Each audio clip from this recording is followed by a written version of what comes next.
And today is not going to be any different. It is going to be amazing. So let me introduce you to our co-MCs for the day. You've been seeing him all weekend long. He's flowing just like, commercial. Oh, he's pretty. He's pretty. He's pretty. He's fabulous. He is Jason Antolek. Give it up for Jason. I feel a little like a deer in the headlights up here. You guys have got to shine your light so we can see you. How you feeling on a Friday? You ready to embrace change? Ready to embrace transformation and growth? Today's the day, you guys. You are the signal. So listen, before we go any further, give it up for the professor of change, Dr. Brenda Ringwood.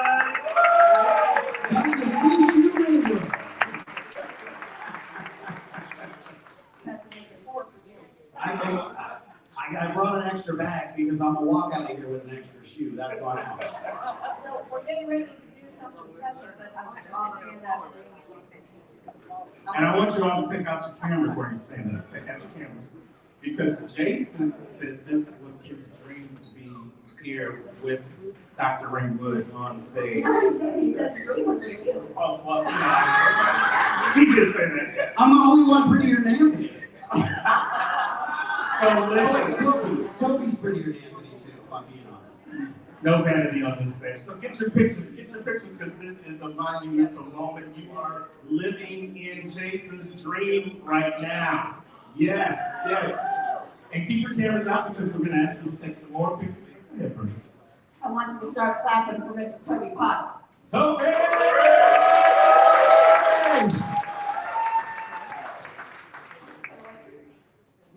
We're going to do that right now? Right now. See, she does this every time. It's like, hey, let's do this. I'm like, not right now. We're going right now. Okay, she's the professor of change, Toby. Just embrace it. Toby, one thing is bigger. Yeah, stay ready. And don't whine about it. That is great. No excuses. Say no excuses. I want everybody to say, stay ready, Stay ready. so you don't have to. All right. So, how many people were here yesterday? Raise your hand. Oh, good. How many people yesterday heard the amazing Toby? Raise your hand. 4 of them. Almost. Good. So, what I'm willing to do today, so you took this assessment, right? I took this. So I have an assessment. The 25 questionnaire. Where did Julie go? Where did Julie go? Julie up there talking. Anyway, the 25 question questionnaire, it will give you an assessment of what you're needing spiritually, mentally, physically. Because without that foundation, you cannot achieve anything. You have to be built internally, have the fire burning inside you in order to take on daily strife, trials, and tribulations. So I built this program off of this book, and I think I signed almost 50 of them. You guys can sit down. Oh, yeah. I can't. I wrote this book called The Achievable Self, which is 30 years of my trials and tribulations of making decisions, no excuses, so on and so forth.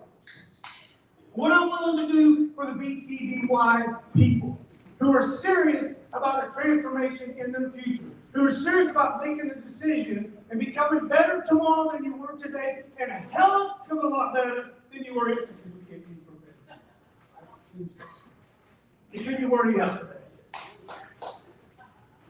So, what I'm willing to do for the first 5 people that come up here and answer the question.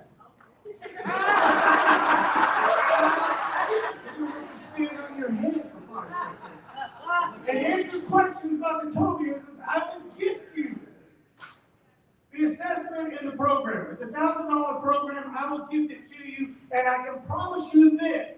You will be transformed. First 5 people come here and answer the question. I forgot the rest of that. I can't hear it. All right. So, whisper in my ear, right over here.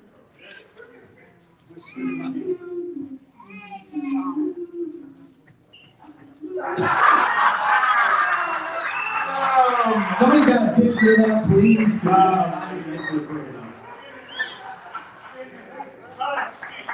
Wow. That's called meeting the moment. Yes, yes, yes. All right.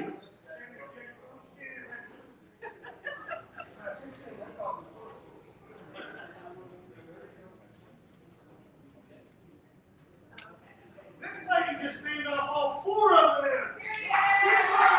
All right. Give it 4 seconds. Give it 4 seconds.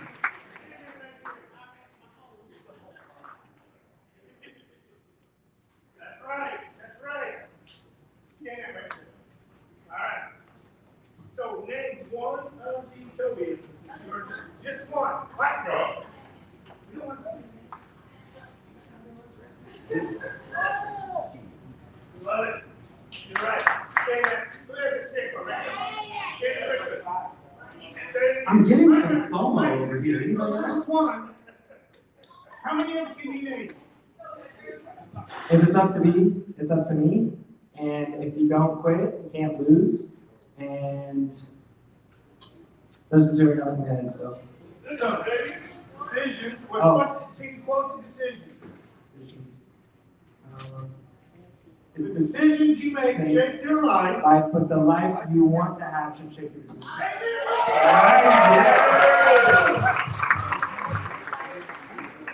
Thank you guys. Thank you, thank you, thank you. Give it up for Toby Potter.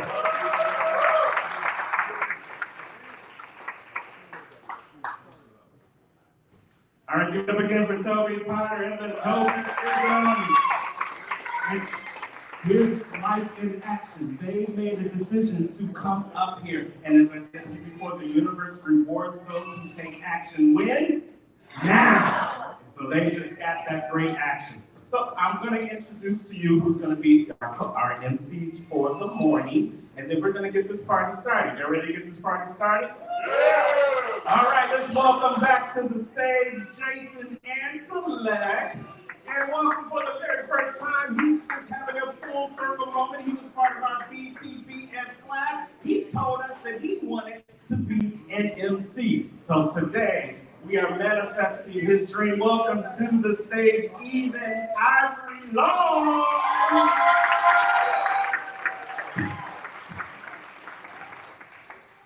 Good morning, everyone. Happy Friday. Yes, yes. Well, to reintroduce myself to you all, my name is Evan Ivory Long. I am a speaker, a part of the BTBYS Speakers Academy, and I'm so grateful to be here this morning with all of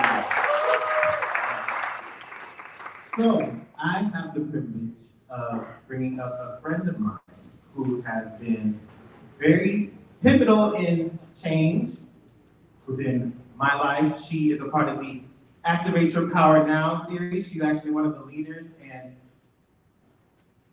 her story has been impactful to me. She has made it through so many challenges in her life. She's raised so many different people to higher levels of thought, consciousness, bravery, change, and now stepping into their power. I'd like to introduce you to my friend, Isabel Black, the intentional healer.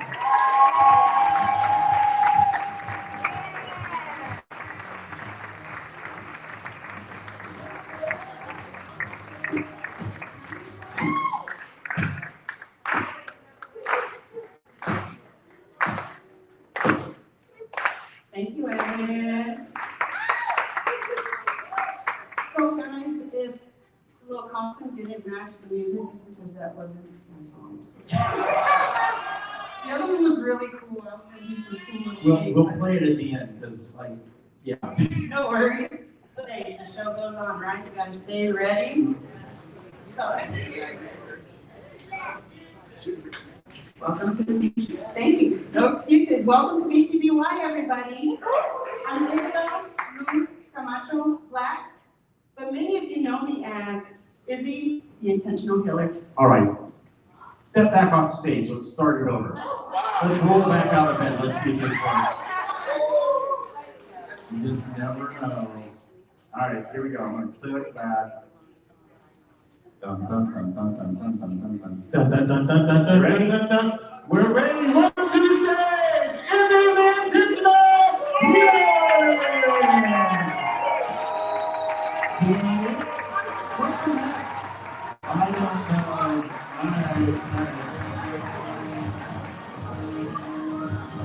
You know, sometimes you gotta roll with it, right?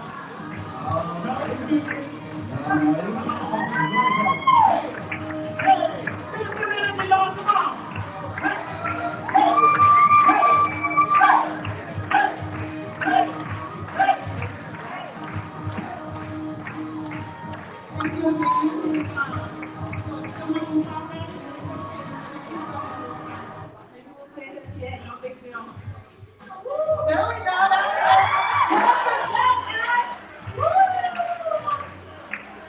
Easy, gonna make it. Jump, jump.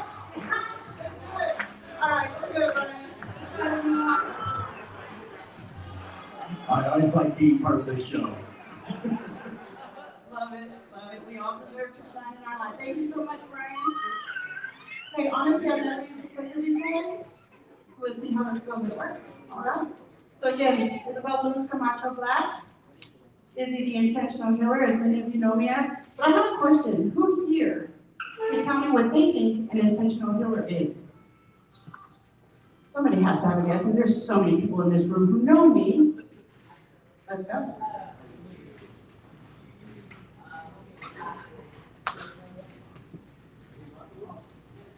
Right or wrong? Okay, so it's like a homeopathic medicine. I know this story, but it's like you take it from the earth and you put it together, and it's intentional for ailment. And that's one of the many ways that I am an intentional healer. Thank you so much. So an intentional healer is actually for me, is me choosing on purpose to heal from my past traumas. Right? But I have to do it on purpose, with purpose. See, because I was doing a lot of things on purpose in my life, but until I came that I know why, that somebody was speaking about yesterday, right? That big why. It has to be bigger than you. It has to be bigger than what you've gone through, and it has to be bigger than what you're currently going through. But most of all, people, it has to be bigger than what other people are saying and doing around you. So let's go ahead and get started. Today I'm going to give you guys a timeline of my no excuses purpose journey to purpose. So this is the cover of the book that'll be coming out soon that I've been working on, and it's actually going to be a series of books because, guys, I've been through a lot, right? And so have many of you. My story, my journey to purpose started in 1979 in Tucson, Arizona, where I was born, third born to my parents. Oscar, who falls right in about the middle of 11 siblings. His parents, my grandparents are from Mexico. And he was the black sheep of the family, right? He's the one who struggled with addiction, very young, and just was choosing a different way of life than what he was being raised in. My mom, Ruby, who was 19 at the time, I was her third born. She didn't have a mom around. She was the oldest of three girls, and they were Irish twins, so they were very close in age, and their mom dipped. So she was raised by nannies and maids and caregivers from Mexico, who she endured a lot of abuse and neglect and all kinds of things. But by 8 years old, she was pulled out of school and told all she needed to do was know how to clean and cook. She had mental issues that It just wasn't a thing back in the day, so it was never addressed. And by 12 years old, she was kicked out. And my dad was 15 and he took her in secretly and was housing her. And my dad's 3 years older, so once he turned of age, he joined the Air Force. And that's what took them to Arizona, where I was born. By 1 year old, or my dad's an addict before he was ever an MP in the Air Force. And when you don't deal with certain things, they grow. Even when you're doing this in your life, those bad habits find a way of just creeping in the crevices, right, and causing all kinds of havoc. So by 1 year old, my dad, he was away. That's a story. We're not telling stories today. I'm giving you the timeline, the foundation of what I had to rebuild. By 1 year old, my dad was away. My mom's undealt mental illness was really bad, and she got overwhelmed with us 3 kids while he was away. So that was the first time that she left us. At 1, I was left with one of my aunts and uncles. Lived with them until I was about 2. And then by 3, 2.5, 3, my parents rekindled their relationship. My dad had got stationed in Alaska. So here we go. They picked us kids up, and here we are in Alaska. I was about 3 and 4 in Alaska. 4 and 5 in California. How do I say this? Do I hit the little arrow? Yes, okay. So when we were in California, everything changed. Right? That's where everything really started to fall apart for my parents. All the hard work they had put in, all the life they had tried to create, right? None of it was on purpose. So it was falling apart. In the middle of 1st grade, we were told we're moving back to El Paso, Texas, which is where I'm from. We thought we were all moving, so we get in the U-Haul, we pack it up, my dad, my sister, my brother, our dog. I hop in the U-Haul truck, and as my mom's locking the door to come get in the truck, my dad reaches over and locks the door. And we say, what about Mom? And he says, she's not coming. And we drive off. So as I'm looking, because this is a shock to all of us, as I'm looking behind, as we drive away, I'm seeing my mom fall. She's having a breakdown, right? I didn't know what that was then, but she's having a breakdown. She said it was the first breakdown that got her committed. And it'd be a long line of commitments after that. My dad took us, dumped us off at our grandparents' ranch. And I want to show you my grandfather. These were my influences at that point. Coming from just being ripped away from our mom. Oh. What did I do? Play it, please, if you're able to. So this is my grandfather, Demetrio Camacho. A book was written about him. He was an orphan in Mexico at 12 years old. Well, younger than that, but at 12 years old, he made his way. He was loaned to a farm to work at in El Paso at 12 and was never returned, so that became his home.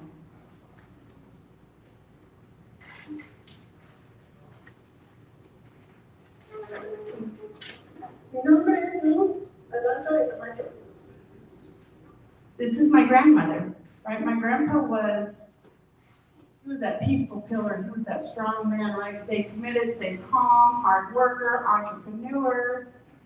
And my grandma was his backbone. She was the one he needed to be scared of. My grandpa was quiet, but there was no time to be quiet, right? We were given an opportunity. I'm a second-generation American. We were given this opportunity, and it is our responsibility to do something good with it.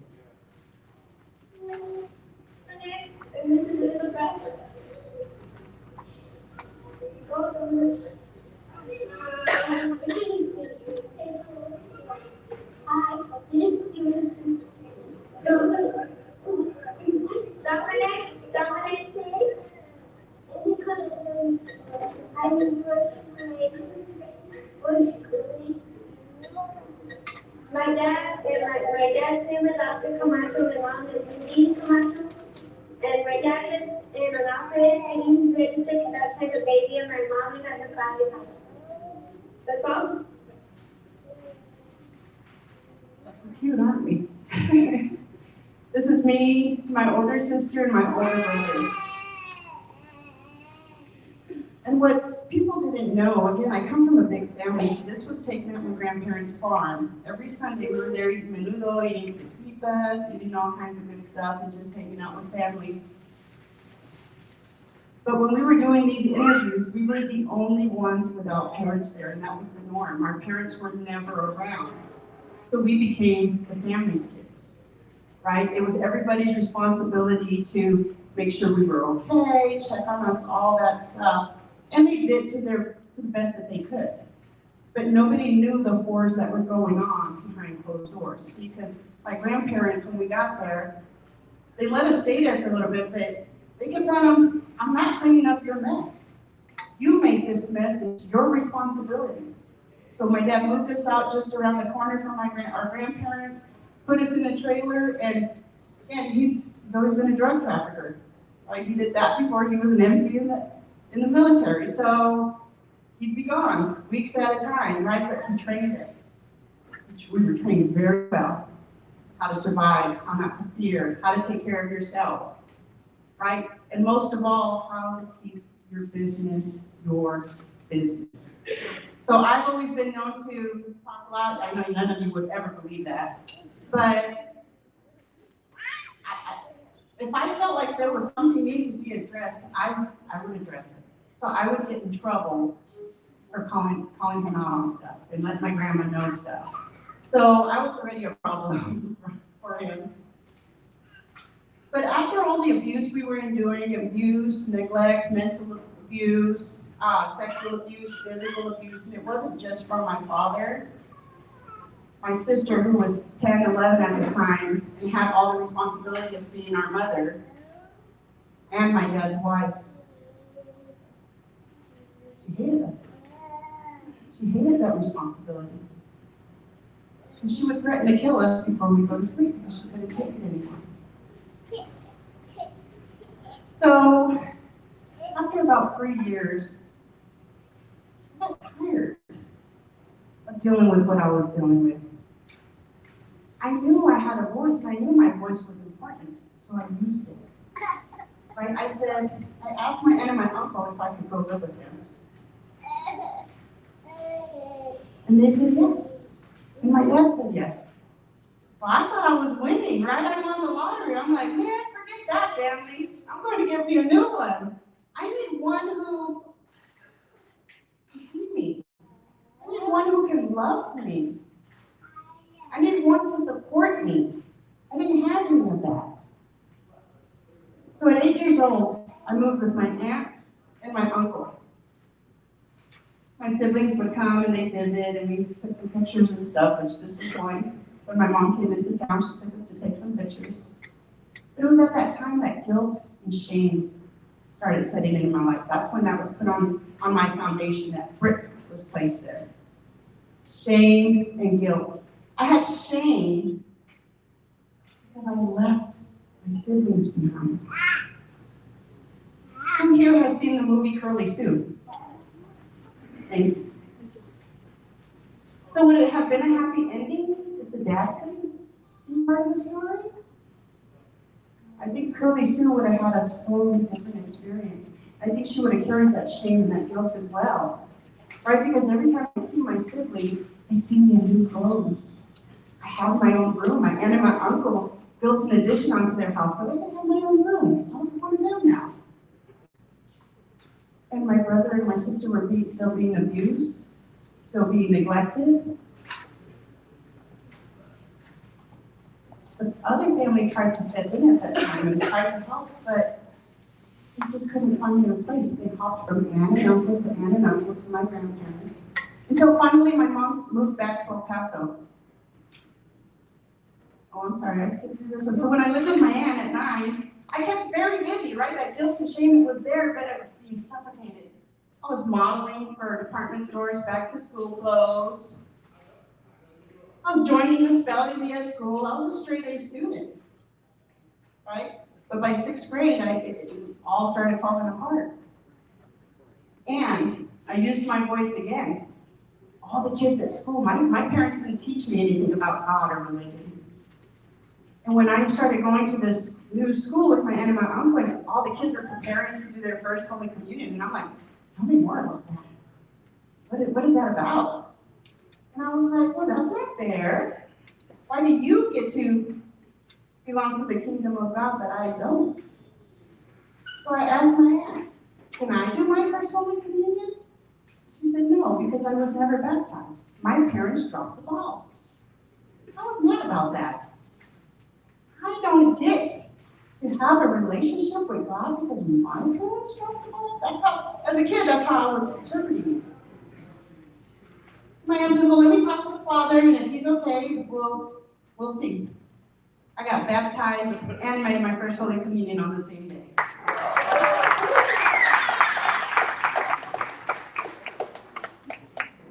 See, but again, we could be doing all these good things and patting ourselves on the back, right? But unless we're being intentional about that foundation, by 9 years old, guess what started surfacing for me? Mental illness signs. But listen, my grandma taught me there's no such thing as mental illness. Mental illness is a lazy person's excuse to not do their part in life. So when my symptoms started showing up, it was blamed on me visiting my mother when she was in town because her behavior now was transferring to me. I was starting to mimic the behavior, right? By 11 years old, that's when I started being exposed to gang life, drug life, cartel life, and the party life in Mexico. This is me at 11 years old throwing up gang signs with a friend sitting outside of a club in Mexico. By 12, forget it. I was so desensitized as a person. I didn't care. I didn't trust authority. And that's the last grade I completed in school. And I barely completed it. 13, I caught my first case as a juvenile. And it was for beating my mom up. Right? At that moment, I felt like it was her for me. And I was going to choose me every single time. Because I was the only one who had me in life. Between 13 and 14, I was in and out of juvenile detention so many times that the state of Texas said, who is responsible for this kid? My aunt had legal custody of me, but I hadn't lived with her. No. I moved with my mom right before I turned 13.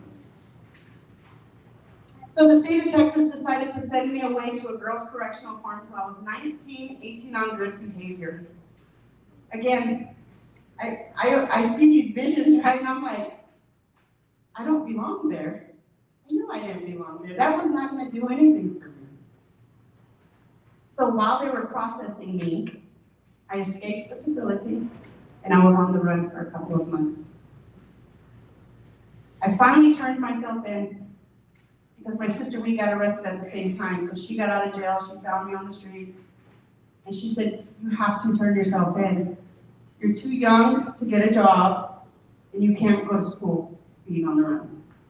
And you can't live this way forever, which my sister's the one who took me into that cartel world and drug world and party world.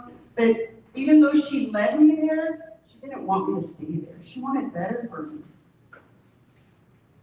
So I turned myself in, and the state of Texas says, they asked me, why did you do it? And I was honest. I don't belong there. So they gave me one more chance. And that was to go to, if I had family outside of the state of Texas, if they were willing to take me in. And I did. My mom's sister took me in Illinois, right, suburbs of Chicago. So I lived there. I was supposed to be there longer, but again, I do what I want. So My sister needed me, she was about to have her baby, and I was working in Illinois and sending money home so she could have what she needed for this baby. And I said, well, I gotta be there, they need me. So against the court order, I go back to Texas. 16 years old, well, 15, I go back to Texas. Put myself back in school, right? When I was in Illinois, I didn't touch alcohol, and I did not, oh my gosh, I'm not even getting through my psych. So guys, I enrolled myself in school. I had to go into alternative class, because that's where I was before, when I stopped going to school.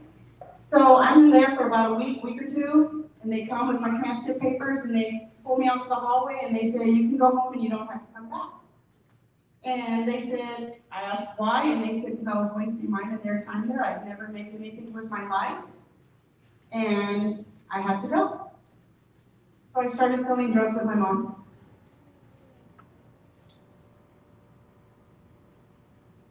See, but at 16 years old, I got pregnant, and that became my why, right? That's what gave me no excuses. I had to do better. It wasn't a choice.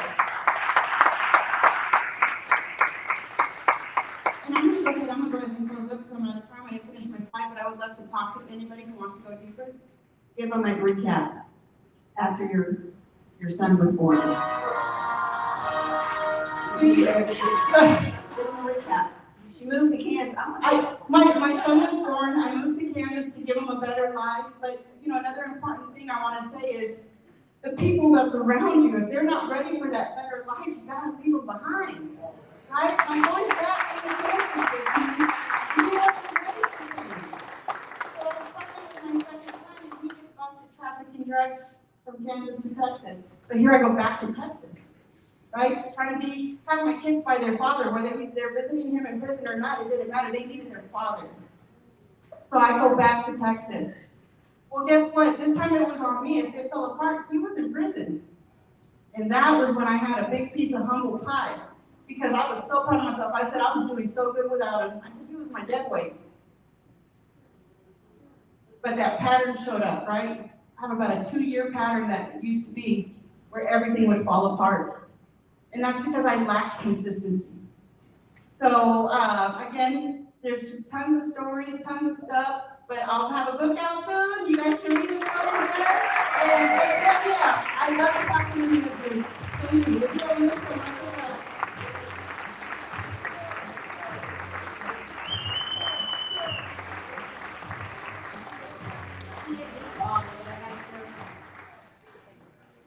So we were in El Paso.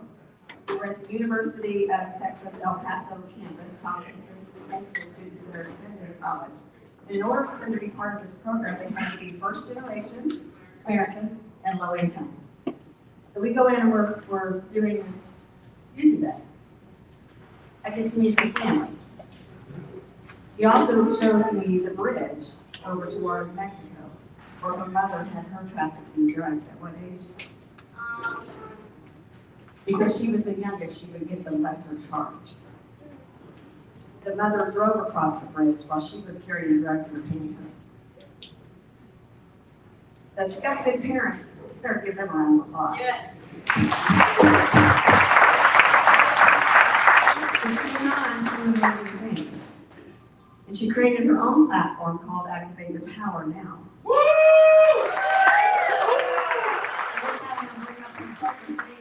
Love on that. I'm going to share a few words. We have a breakout session today on Activate Your Dream. And just so everybody knows, we're not going to give you more work. What we want to do for you is help give you that pause, right? Because the dreams don't happen until you're willing to slow down and sit with them for a little bit. She's also the reason, along with Erin Page. Where's Erin? I saw her, she's here. Okay, Linda. Along with Carl Sanders, they helped finance our first year.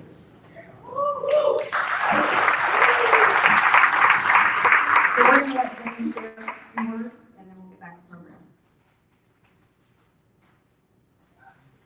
Thank you, Brent. I'm gonna need a little help. When I say I got it, I want you to say God has me. Got it? I got it. I got it.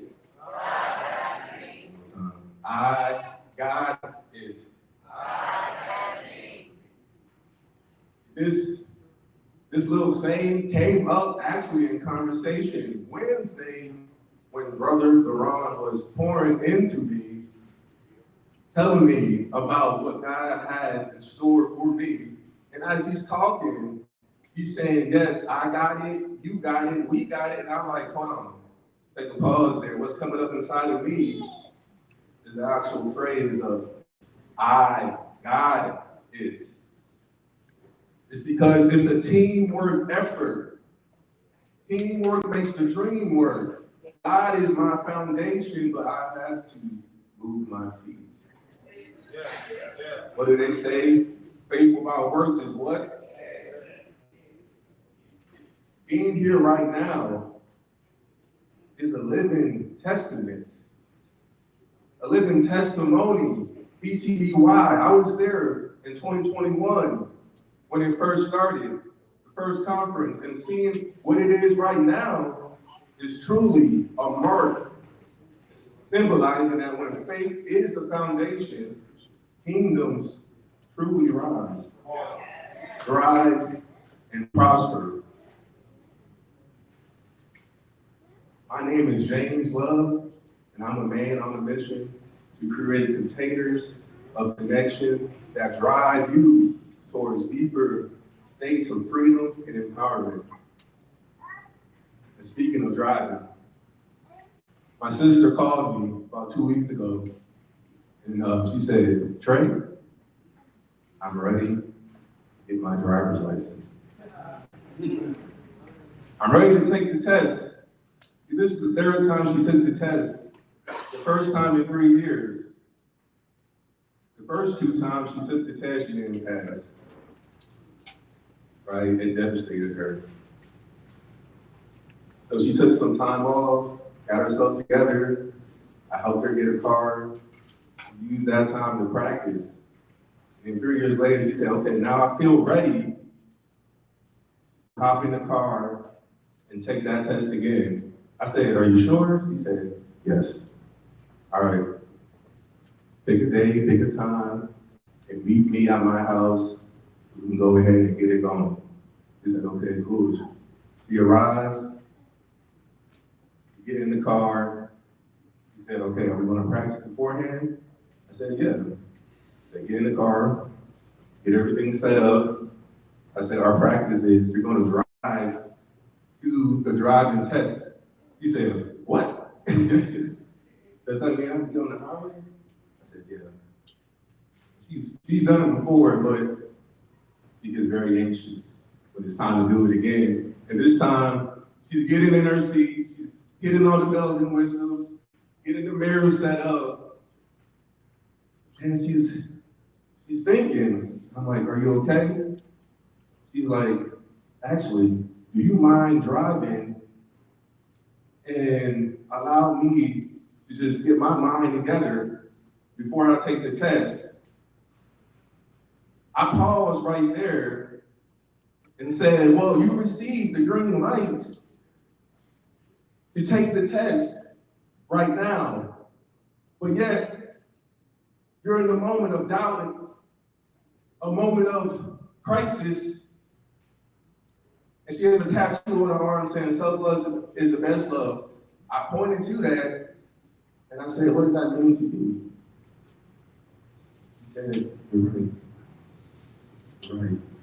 I have to love myself enough to trust in myself, trust in my abilities right now, trust in what God put in me right now in order to take that step and take that action, get my license so I can have greater freedom in my life and do what I need to do in order to further my mission, whatever that may be. See, how many times have we received crystal clear clarity, but when it came down to taking those steps, we freeze, right? That's a space called between clarity and completion. And that space in between is the messy middle, the space we all have to go through in order to reach our goal. But I'm gonna say this, the two tools we have to get ourselves through that, consistent action and consistent faith. When we're driving, the three most dangerous points is merging, turning, and changing lanes. The same applies in life. When we're slowing down, speeding up, or changing direction, that's when we're most vulnerable to excuses and obstacles. That's when we have to dial in and really lock in into our why and understand our faith, our trust in ourselves, our trust in a higher power, whatever that may be to you, and the trust in your ability to make it happen, using the tools of action as your best friend. So she passed her test. Woo! And now I'm doing my own test. After 7 years of my last job, I received that green light myself to step fully out the box, to hug my dreams, bear hug them, and say, let's do it. Jumping off the porch, and really, now I'm in that messy middle. I'm in it. Sleepless nights, what does that look like? Doubting myself, calling my old job, like, is my position still available?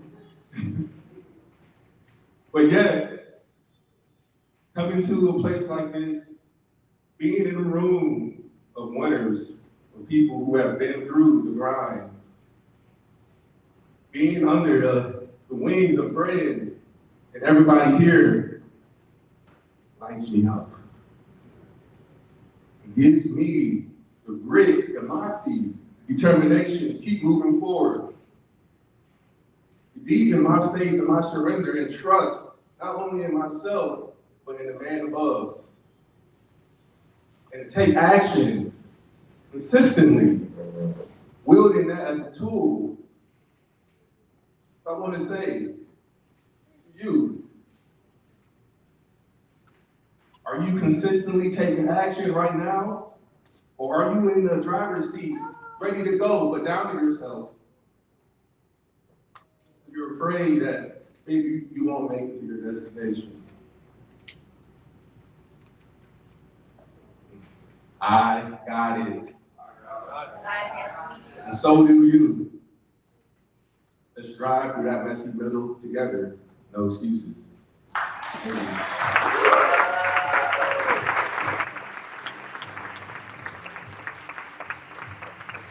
So this is also a graduate of our speaker class.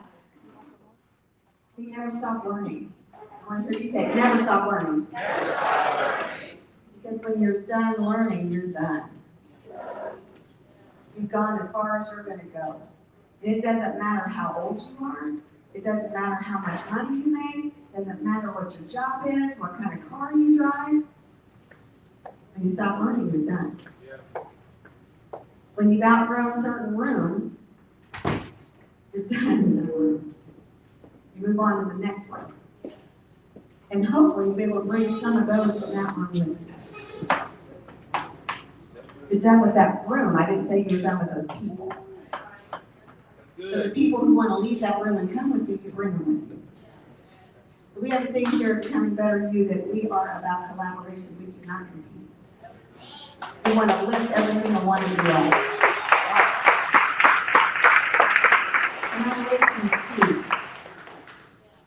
You're supposed to walk by faith, not by sight. I know why that verse in the Bible is there. God gets the glory. He does. God does get the glory. But even if you're not somebody that reads the Bible, the verse is still very true. You walk by faith. You're walking in something you believe in. Because what you always see might not be the truth. If you walk by faith, you're walking in a belief in something. But when you walk by faith, you're walking somewhere. When you're walking by sight, you're watching others. You hear me? Okay. So, We got a big day, man, this afternoon is a powerhouse again. But right now, I'm gonna bring up somebody that's been with me for just a few years, but she has made so many improvements.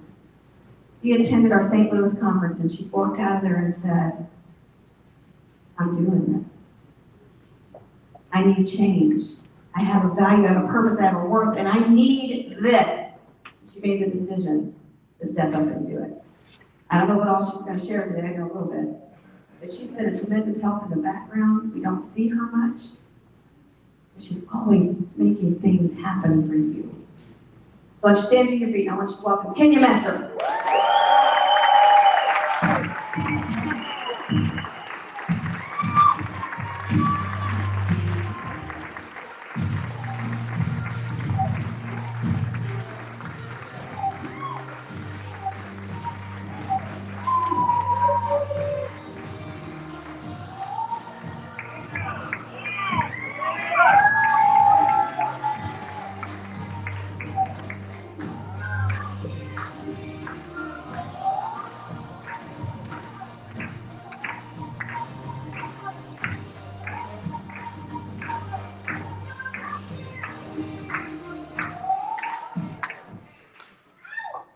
Good morning, BTBY. Today. Oh, so excited. My name is Kenya Krause, or Kenya Master, and I am the conductor of chaos here at the BTBY. And I'm so excited to be able to share with you today. And where is the clicker?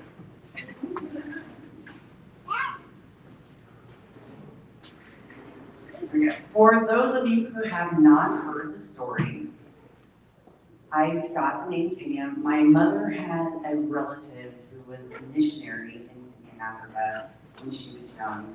And she came back to the States and started sharing stories of all the wonderful people that she had met, how beautiful the country was. And there's one of those wonderful people right there. And just about all the wild animals and everything else she had experienced. And so my mother was only 15, but she decided that if she ever had a daughter, she would be named Kenya. And so here I am.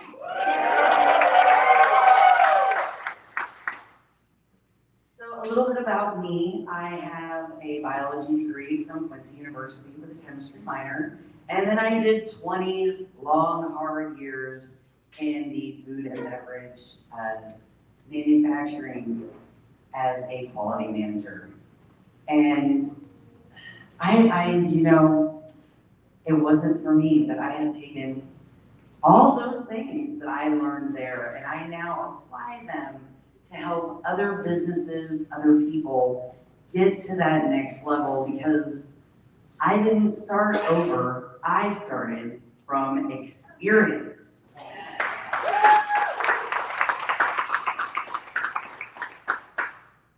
So hopefully I'm going to expand everybody's vocabulary today a little bit. But first of all, who was here on Wednesday? Woo! How many of you guys got to see Empty Trucks? I was super excited and a little bit nervous to hear him use my word. My word for the day is asshole. An asshole is a person that complains about their life, talks about their life negatively, but when anybody offers them sound advice, they have every excuse in the world as to why that will never work for me. I'm a special case, that's just not gonna work. And then when somebody gives them advice, you know, they never take it. Disclaimer time, not all advice is sound. And unfortunately, not all sound advice is for you. So again, you have to take everything on a case-by-case basis.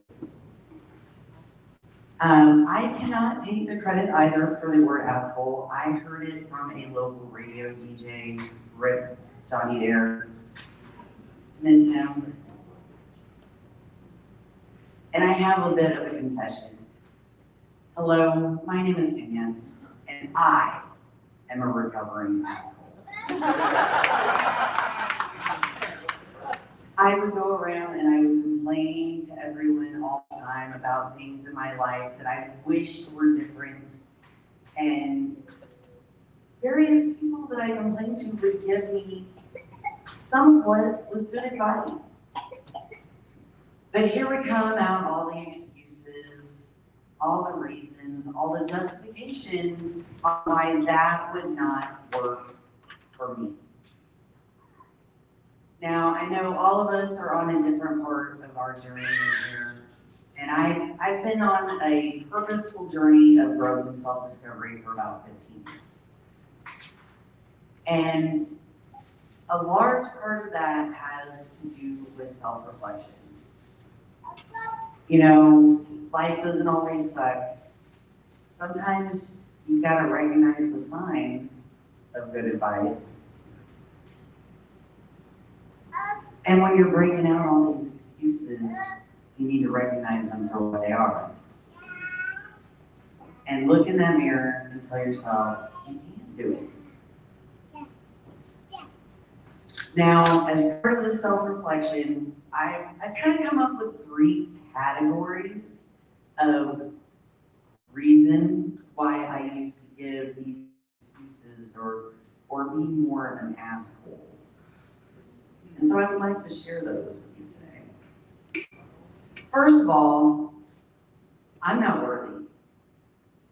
For whatever reason, the information, the advice that I was being given from these well-meaning people, I didn't think it was for me. I didn't think that I had the education. I didn't think that I had the background, whatever that thing was, to make that advice applicable to me. Maybe it was my network that was stopping me. Well, if that's an excuse for anybody that's here, you need to start talking to more people that are around here. Because that was one way that I came to combat this. I started getting out. I started meeting different people. And I started realizing that the only person that didn't think I was worthy of all of these things was myself. The second thing, well, it's a secret. I have ADHD, and I didn't figure this out until I was, really about probably 10 years ago. I saw my son's diagnosis and looked at that piece of paper and went, oh my God, that's my childhood. So, as a person with ADHD, sometimes a thing I have to combat is oversharing. And I would often find myself in the midst of telling a story, and I would kind of realize about halfway through that, oh wait, this part isn't very appropriate. And so people would still start giving me advice about, oh, you could change this, you could change that. And I would just think, oh, but if you knew all these other things, you would be giving me different advice. To combat this particular one, if I catch myself telling a story that I don't want to share all the bits and pieces, I've taught myself to just accept the advice instead of trying to explain my way out of it. You know, that is an excellent point. I will have to remember that the next time this happens to me. The second thing is recognizing when I'm about to tell an inappropriate story to someone that I shouldn't be sharing it with.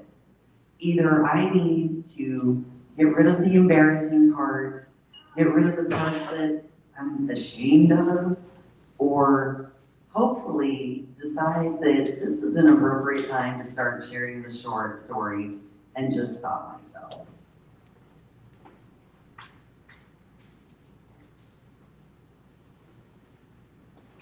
Who recognizes this lady? In the movie Labyrinth, there was this hoarder lady, and she wouldn't let anything go. This was the armor that she had. Excuses are the armor that assholes wear in order to keep themselves safe in their misery.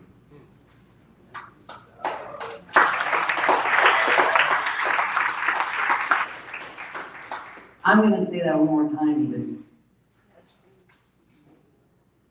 Excuses are the armor that assholes wear in order to keep themselves safe in their misery. I would put my armor on every day in order to go to a job that I hated. I would feel sick to my stomach and would try to think about how many days of PTO do I have? Can I call in today? Do I have any important meetings?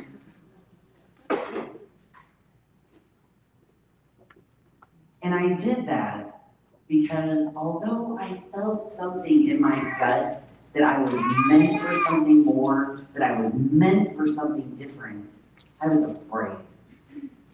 I was afraid of change. I was afraid of rocking the boat. And most of all, I was afraid of providing my children with the same instability, I'm with you, girl, Izzy, the same instability that I felt as a child and young adult. And so, again, I put on that armor every day and go into work and keep myself small so that I could face myself in the mirror and go there. I know this guy, his name's Johnny Avocado. You might know him. He has a saying that says, people do not change until the price of staying the same is more than the price of change. And you know, when you have this feeling of responsibility, this feeling of obligation, that weight can be much heavier. And then it can be exacerbated and expounded upon again. If you are a single parent, if you have a spouse who is absent because they are working different or long hours, or maybe you just don't feel like you have a support system, or that you are worthy of making these changes.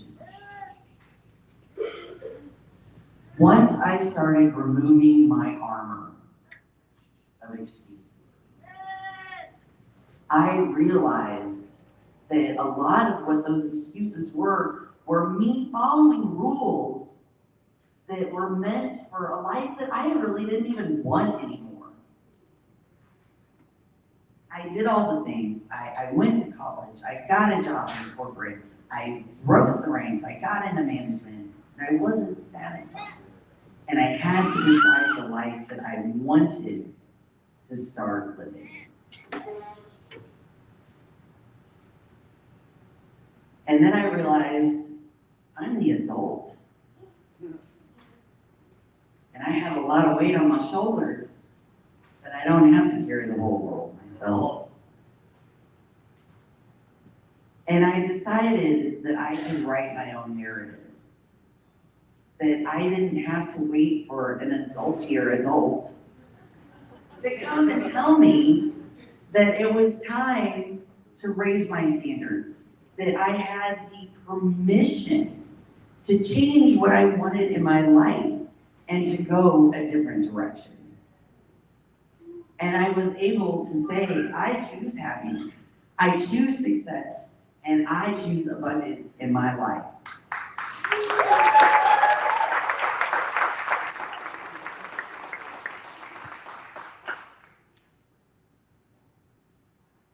For a long time, I felt like a sidekick. And that was also one of those excuses that I would put on. And I know that I am my husband's superhero. Woo! I know that I'm not his sidekick. Because it takes a team to do all this and to make this all great, and it takes a village.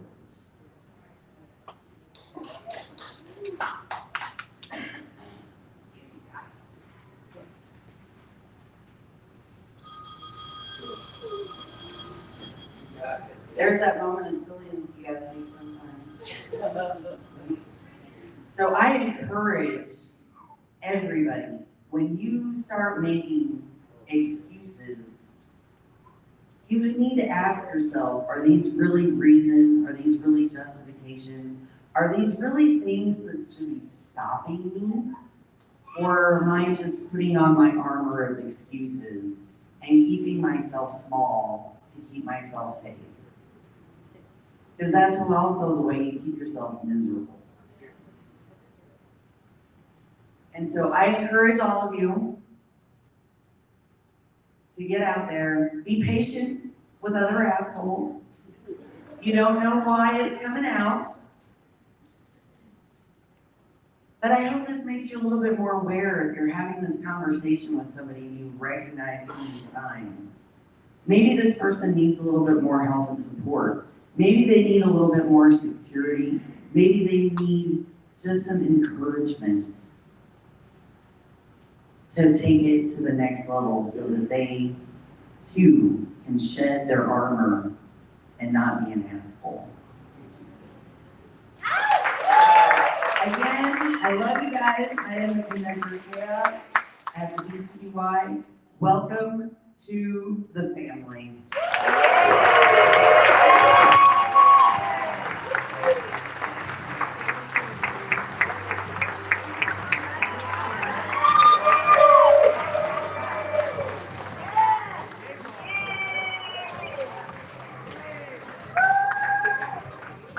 She's no longer the sidekick, she is the what?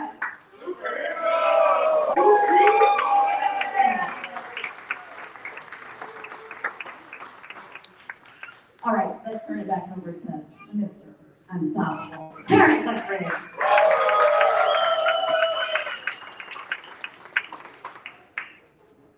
Let's give it up again for Kenya, the superhero. You guys, what we do here at BCBY, we pump our chest for what we've been doing, because she literally, through her journey here with BCBY, has found that she's much, much more than a sidekick. She is a superhero in her own right, and she's our superhero. So give it up again for Kenya. We have many stories like that, and we are hoping that as you leave from this experience, that you'll be part of the new stories that we tell on this stage. So I'm each every one of you been writing down your key takeaways this morning? All right, so you're going to be asking throughout the course of the day. But right now, are you ready for our next speaker? Well, I'm ready for this gentleman too, because I want to talk about who he is and what he does. But I'm going to do it in reverse order, because his bio says he is the executive director of the Los Angeles Tribune Speaker Bureau. That's what he does.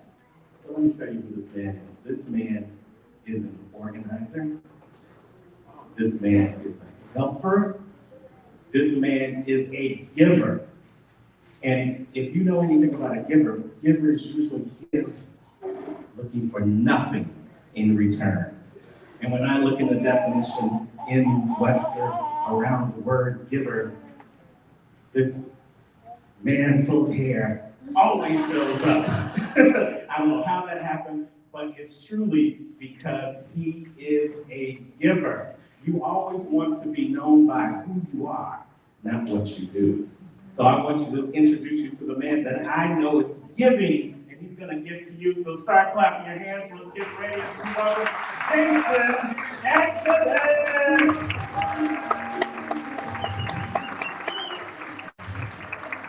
There we go. Hello, good morning. Oh yeah, there we go. Now, you guys, I want you to know that one of the dreams of the BTBY just came true for me because Terrence Lethbridge just introduced me on stage. That's the dream right there. Now, why did that come true for me?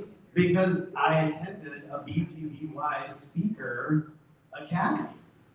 Right? You guys heard a little bit about that? Thank you, Brian. Another of our wonderful folks. Look at that support, you guys. Isn't it great to have a team? So I attended the academy because Dr. Three Shoe Greenwood demanded that I do so. And there's Terrence Lethbridge on the screen. There's Coffee Cup Chuck on the screen. John Avocado, Kenya Mason, Brian K. Brady. These folks were present. They were there to make sure that everybody got what they needed. And that is the type of environment I can buy into. Anybody else? Yeah. Right? We are here about transactions, folks. One of the greatest things that I have learned along the way with the BTBY, thanks to Big Bob, is that it's not about the transaction. It's about the people. And that part's super important. Why is that? Because we're all people. Anybody a person? Here at the BTBY, we care about what happens to us.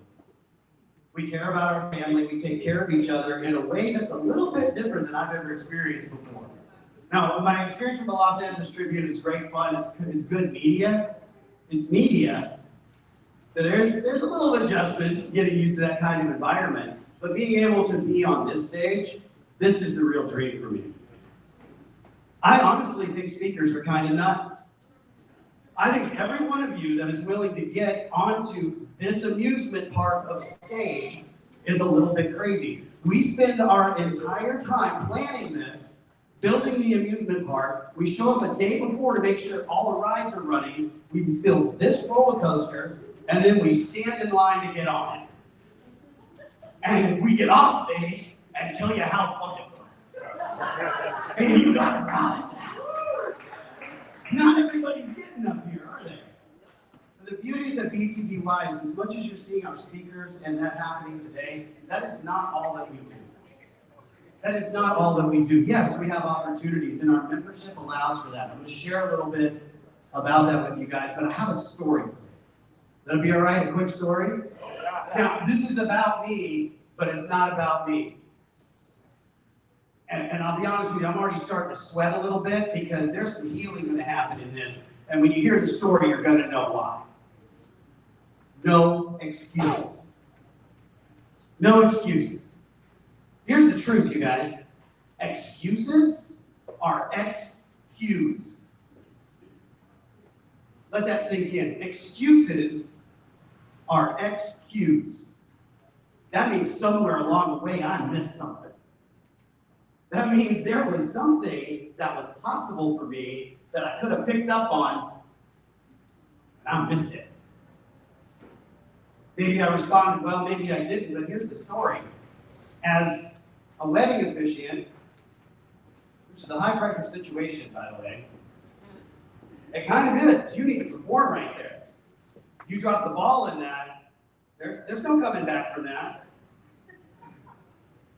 I'm based in Colorado Springs, Colorado, so I drove from Colorado Springs to Crested Butte to do a wedding. Got all the way there, ready to go. Oh, right, I got you. You can trust me. I'm here. I'm good at what I do. And I got confidence.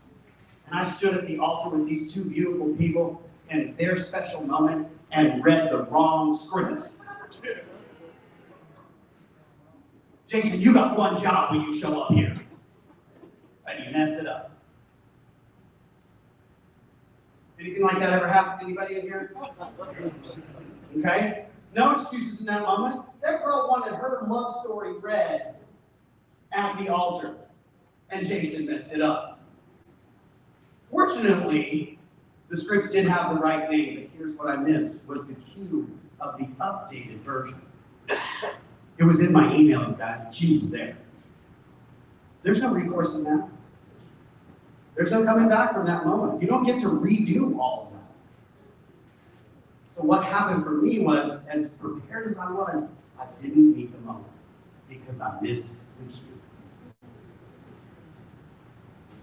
It was in my email. Now you know why I got 3 sheep. That's a real thing, you guys. So the XQs are the things that we have stepped over, that maybe we have rationalized, or we haven't been willing to look into the mirror. And at that moment, I had to look in that mirror and say, yeah, I did that. I'm sorry, and I did that. I've apologized several times. I recently got married and learned 2 things that may be the same thing: apologize and mean it.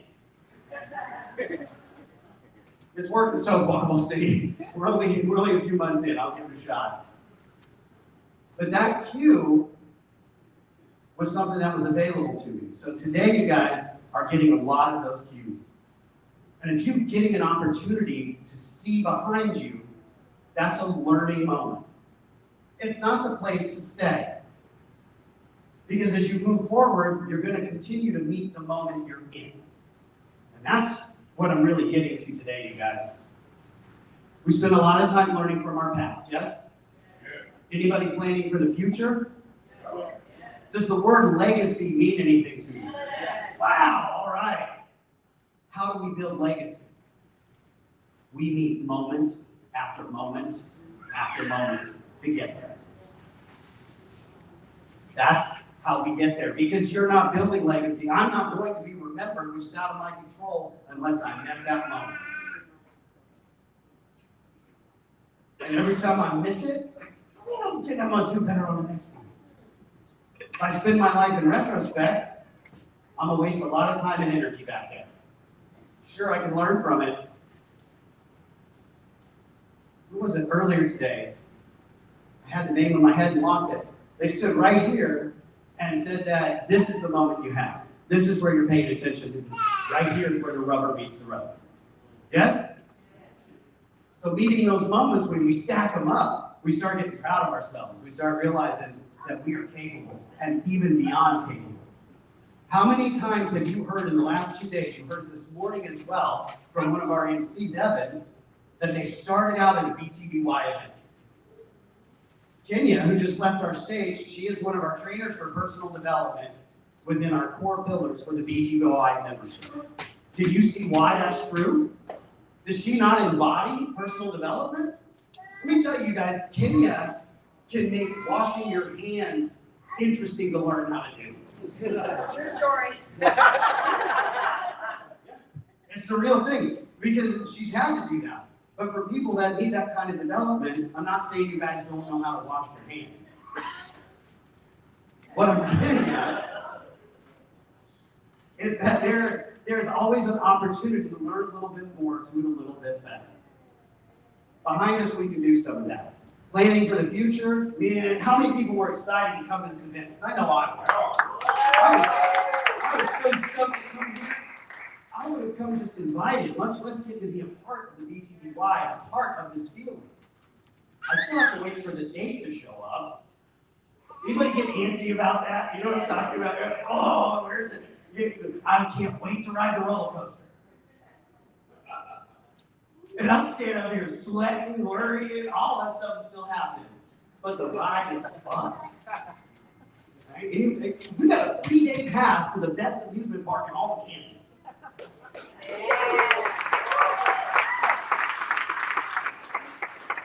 Okay, arguably Arrowhead Stadium may be laterally as much fun. Oh, it's on the Missouri side, so we're still in Kansas? Why do you stretch a city across 2 states? I'm so confused here. I don't know what state I'm in. And there's where the problem is meeting the moment, isn't it? We don't always know what our state is. In the BTBY membership, which we are launching at this event, I'm going to invite you guys to check out this QR code. I know there's 2 of them. This one's for donations, which means that you can deliver for the BTBY and for yourself by having Big Bob make your Wisdomisms book a collector's item. You guys remember that? You see him on the table? He's still here. That's a guy you want to meet. Get an opportunity to get that book signed. A $10 donation goes to the BTBY's organization on our nonprofit side to continue to do the things that we do. We are a beacon. Now that's a word that has a couple of definitions, doesn't it? Right away. So we're going to work with 2 of those. One is there are people looking for the beacon. Anybody ever been looking for the light? I know when I was in addiction, I finally figured out I could sober up and didn't have to be mad about everything, and then amplify it by tossing alcohol in the mix. I was looking for the light. I was looking for that beacon. I needed something. I needed a place to be. I needed a way to belong, to understand, and get a different perspective. And then as that occurred for me, I became that light. I actually turned into the beacon. I didn't even realize it until someone told me.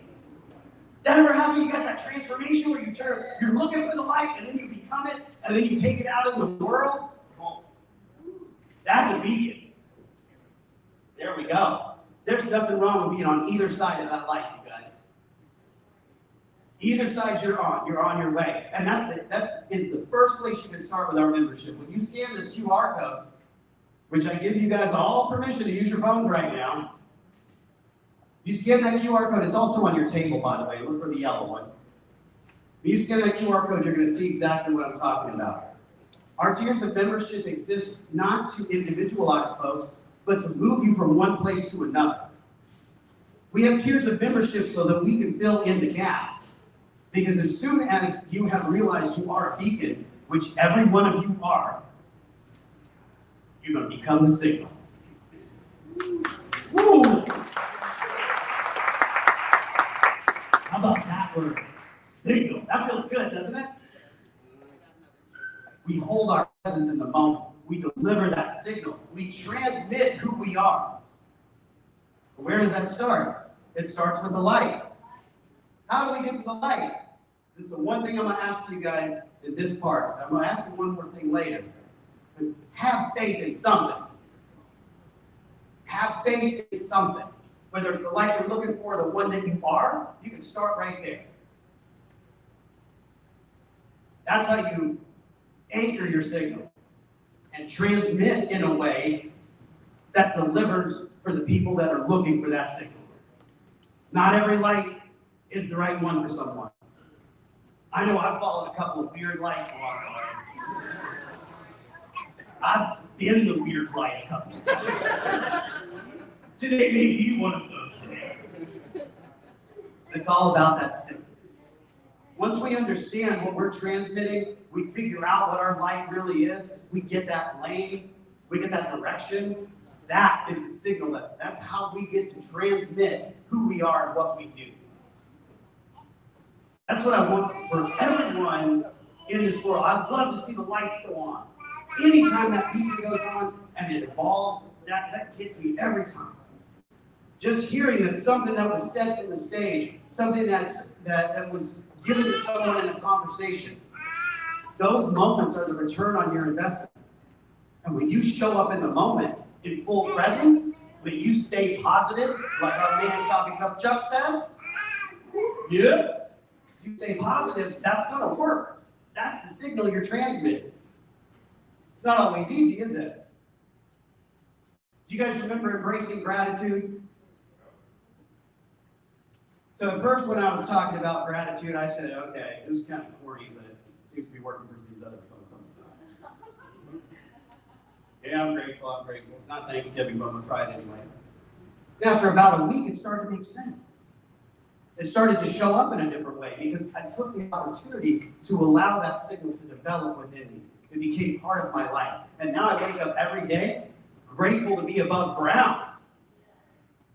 G. Simmons' mom, that's my favorite quote in the whole world. Every day above ground is a good day. It gives me an opportunity to share my signal. As we transmit, that changes, doesn't it? Does our signal evolve? Anybody felt that? You pick a path and you go, wait a minute, I'm not sure I'm on the right path. You always were, it just shifts.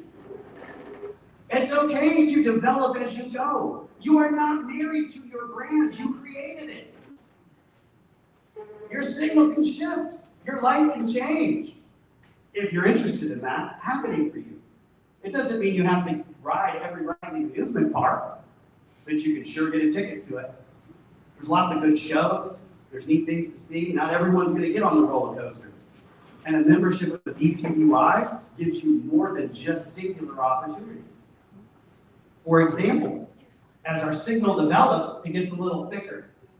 And then we want to start giving it to other people. Anybody in here get through trials and tribulations and go, man, I want to help people. That's not enough. That's not enough. Because the next question is how? How do you help people? What do you do that helps others? And that's where the tier of our membership for guides and mentors comes in. Sounds fun, doesn't it? The guide and mentorship, leadership. Friday K. Rainey teaches leadership within our core pillars of the BTBY. And that's what it's based on: beacon, signal, and guide. Those are the tiers of the membership that you're going to see when you scan this QR code. And you're going to get an opportunity to have a conversation with any or all of us, because that's what we do. Big Bob says, you'll find it right there on the homepage. We're not looking for people that write a check.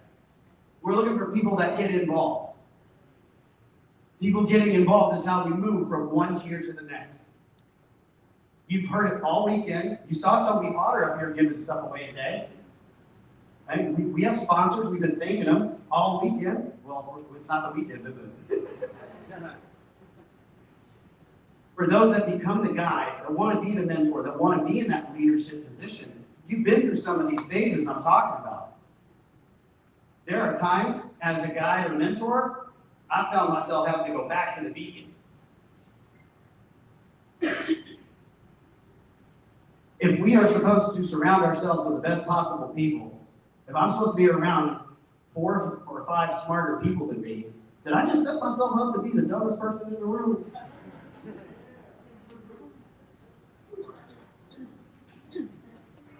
It's a slight contradiction, but I'll take it. As a guide, we have to return to those places. I believe in not forgetting where we came from. I believe in recognizing what we started out as and what we did at first, and staying connected and anchored in that. You guys heard Chuck Doyle's story yesterday? Yes? Yes. He stays anchored in that be positive, and that is the same guy that shows up every single time. Authenticity, we earn it through our signal and our transmission. And in the BTBY, we're supporting that in everybody. We meet everybody where they're at. We get an opportunity to change. Johnny Avocado and I, we have the same initials.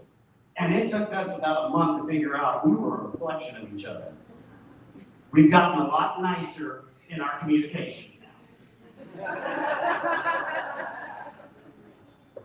And you know what? Johnny Avocado has led me through a couple of hard spaces, whether he realizes it or not. He has been my beacon in the BTBY in moments. As has Brenda Ringwood, as has Chuck Doyle, as has the beautiful and talented Terrence Lemon. Beautiful.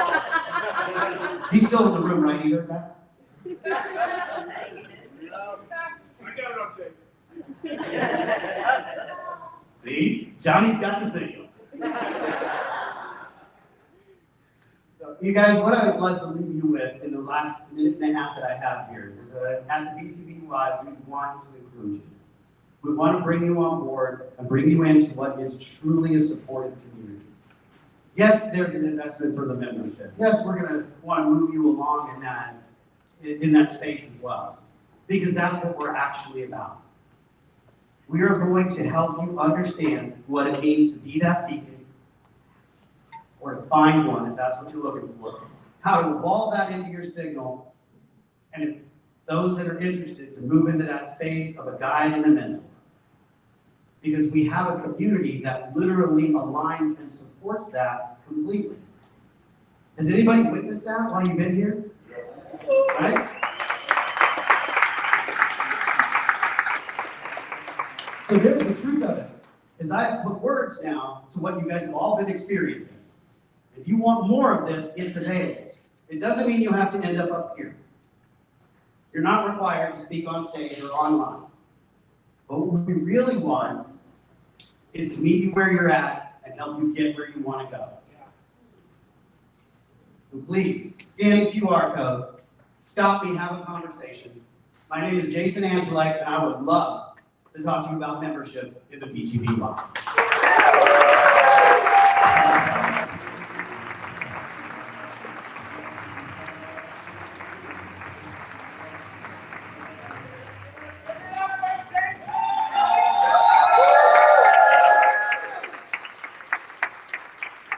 Still sweating up here, man. That was fun.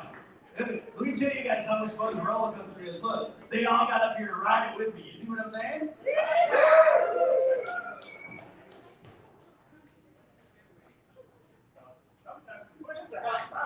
Our mics, but this thing has a loud voice. Keep standing there, keep stand up. I'd like to welcome to the stage. You've seen her, you know her. She did a great job yesterday. She was one of our MCs, the family on stage. Let's welcome to the stage Veronica Bird.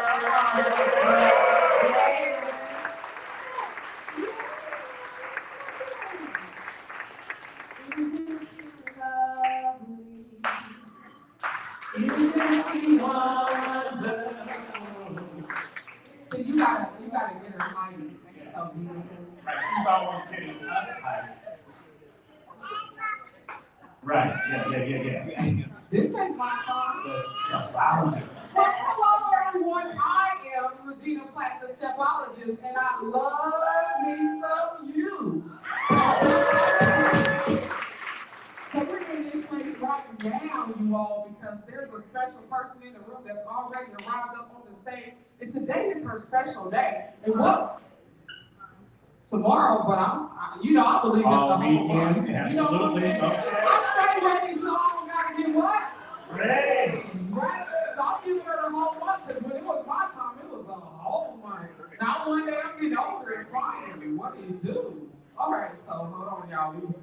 We're supposed to be singing a song, but I don't know which one I'm supposed to sing.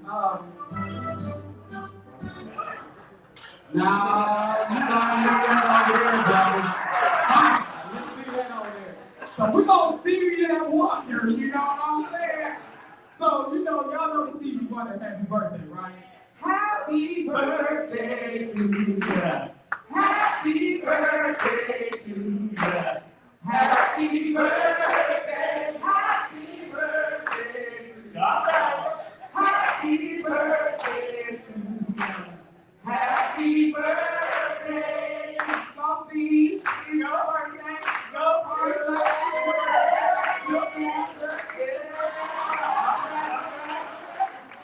So with BTBY, we set it off for our people. You get what I'm saying?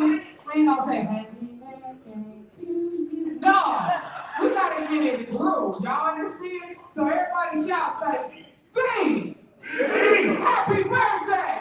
Happy birthday! BTBY! BTBY!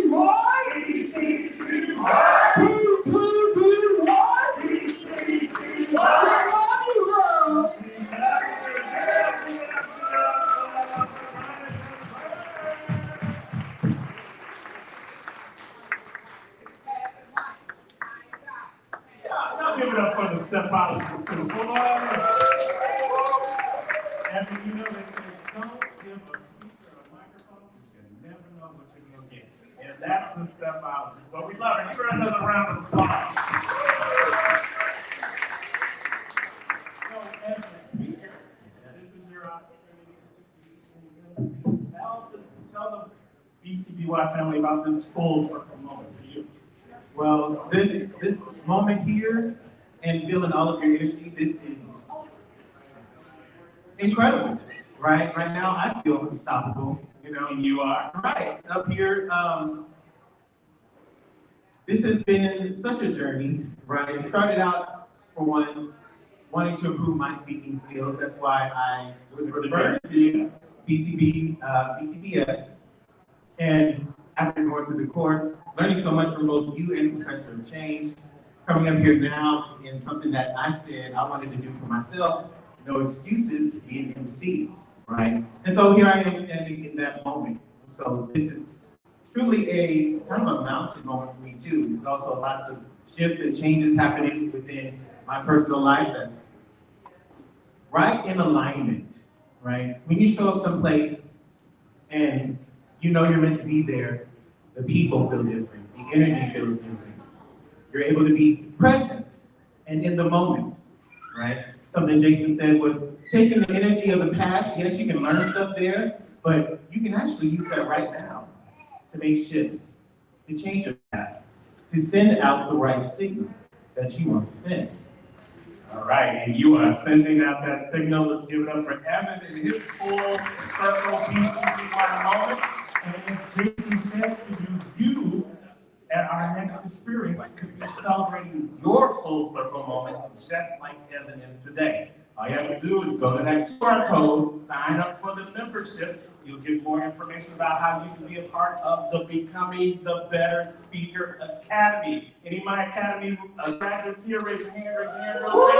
All right, if you want to know more about that, reach out to them, but they can say, find a way to have your full circle moment. So Evan, who's our next speaker?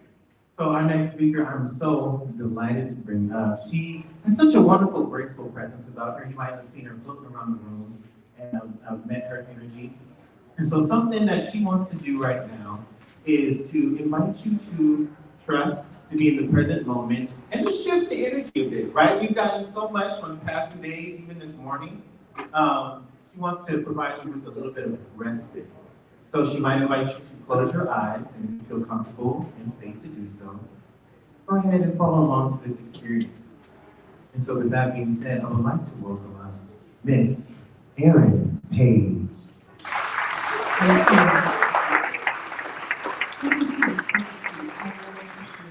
This is not about me. I appreciate the applause. This is ultimately about all of us coming together as one. So I do invite you to sit with your feet flat on the floor, hands at your side or wherever they feel comfortable, and close your eyes. Because over the last 3 days, you've heard a lot of words, there's been a lot of sound. And what I know for a fact is that all of my true answers have always come in the quiet and in the real, raw listening. I'm just going to ask a series of questions. What would your life feel like? Feel, not look like, feel. This is a moment to feel. Everything that you've taken in over the last few days, feel into that. What would your life feel like if you decided to be present right now?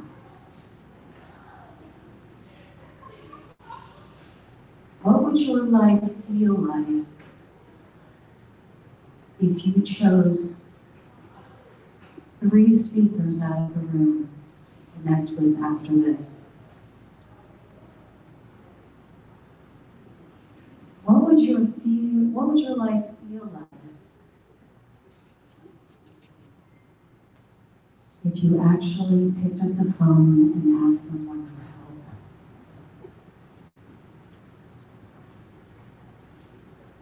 What would your life feel like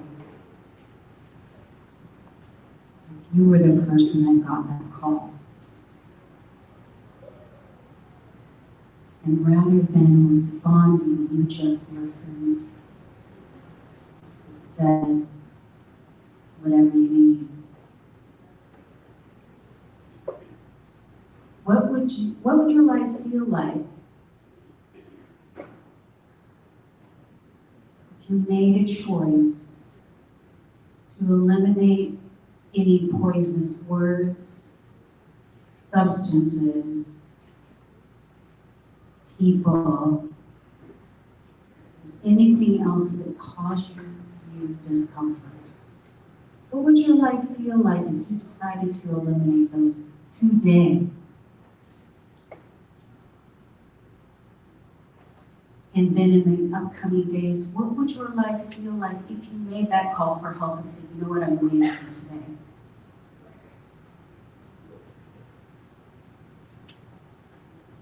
What would your life feel like if you actually paid attention to what your body was telling you?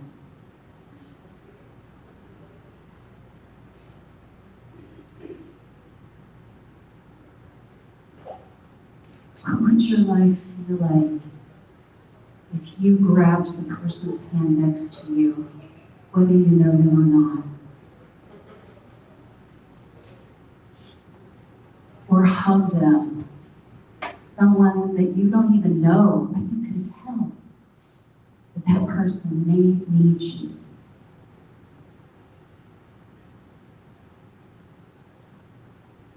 What would it feel like when you leave this room, if you take a minute just in your car to breathe in everything that you have taken in over the last few days? What would it feel like if you were brave and scanned the QR code that was just talked about?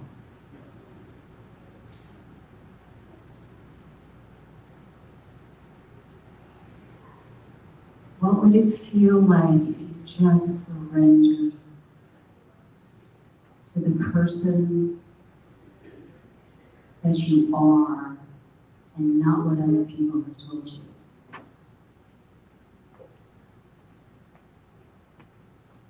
What would it feel like if as soon as you got home, when you have children, a significant other, or even if you're going home to yourself, you hugged them for no reason?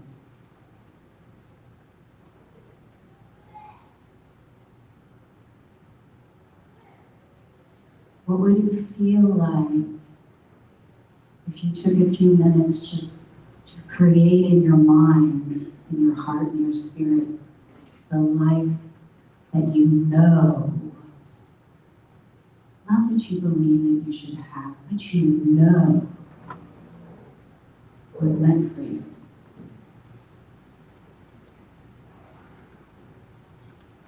What would it feel like if you just surrendered to the higher power that created you and said, I give you my life. I give you my soul, my heart, everything, because you created me in unconditional love. And therefore, I know I am unconditional love because there is no separation. You put me on a mission here in the earthly realm.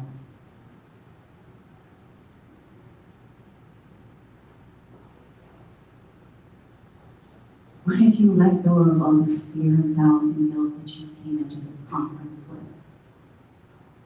Maybe some of the remnants that are still here, even though you've been pumped up with words. Letting go of that.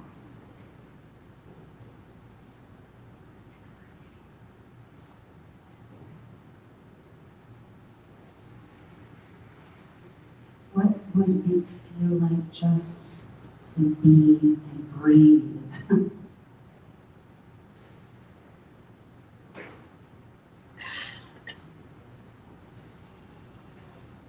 What would it feel like just to cry if you need to cry and stop stuffing all those things down?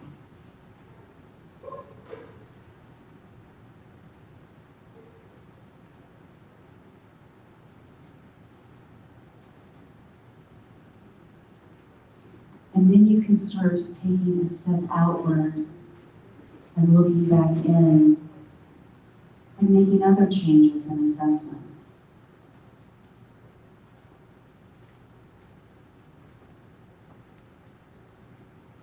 That question of what would your life look like was revealed to me 2 days ago as I was walking in a park all by myself, and I just chose. Feeling the overwhelmment, all of it, and normally I would have stuffed it down and continued working, but I said, no, not today.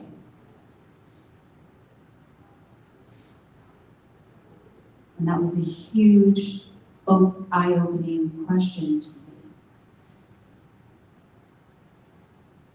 And that's why I'm posing it to you rather than going through my whole timeline, because I'm trying to stay present, and in the present moment, that's the question that I'm going to start asking myself.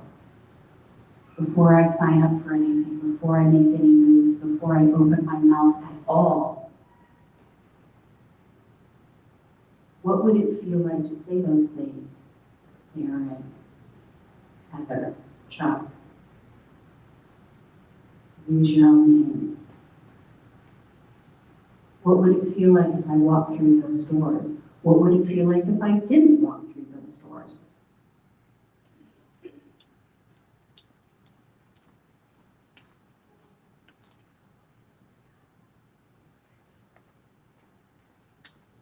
What would it feel like if I actually felt what other people see in me?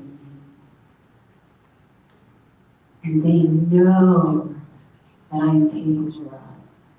And they know, because I've gotten in my own way so many times, I've used excuses. Oh, I couldn't be that girl. Who am I to get up and speak in front of people? Who am I to set a goal of speaking in front of thousands of people? Who am I? I want to get it from God. That's God's thing. That's who I am. And I'm going to start feeling into the gift that I truly am.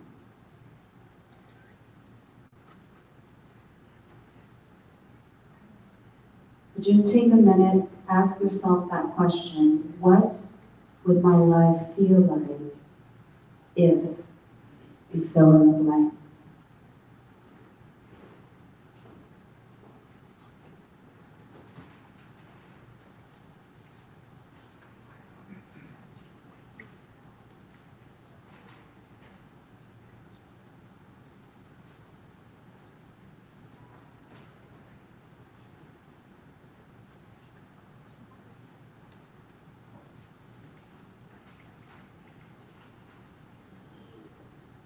Okay, you can open your eyes. That question is available to you at any time, anywhere, wherever you are. Even if, honestly, even if you're in a business meeting, you have people around and you need that respite, just go inside your mind. They don't need to know. Just nod your head. They'll think you're engaged, and that's okay. Because that brings you back to the present moment so you can re-engage into the meeting, into the conversation. So earlier today, before we started, I walked around and I had a canvas. And the first person that signed it was Johnny Alfasado. And just prior to that, it was a blank canvas.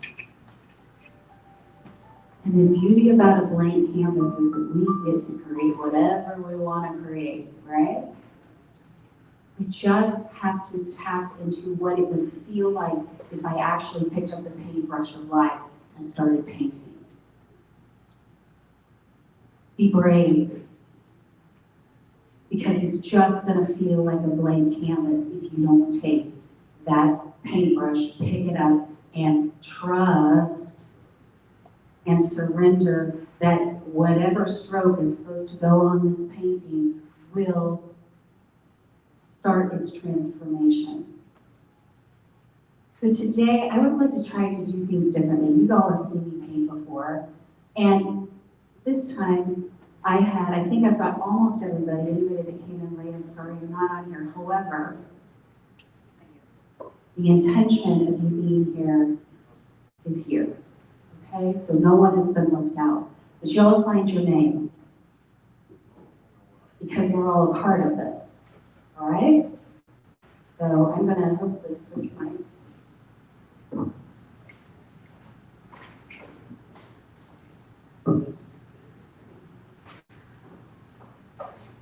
right, I've got some colors. What do you say in color? I heard blue, maybe it's because of the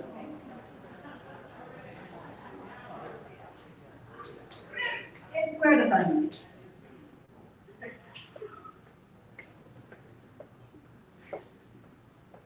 All right, I need another color. Red. Red. Pink. Pink.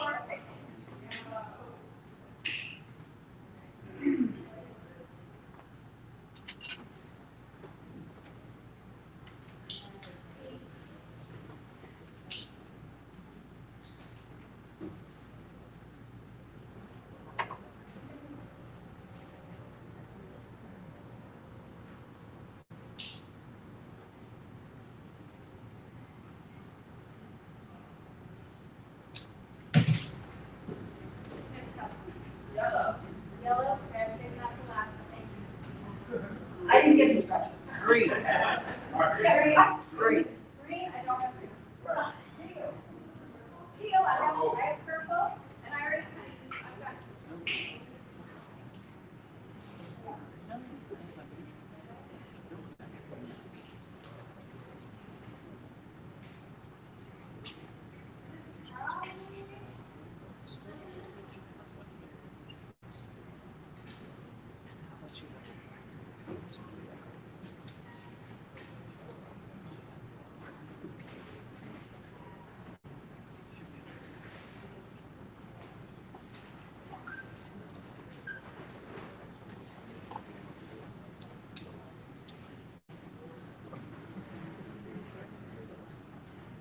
You guys think of me? A mess, yes. And I'm about to make myself messy. Notice I talked about a paintbrush, but I have not picked up a one. I am gonna spend my colors though.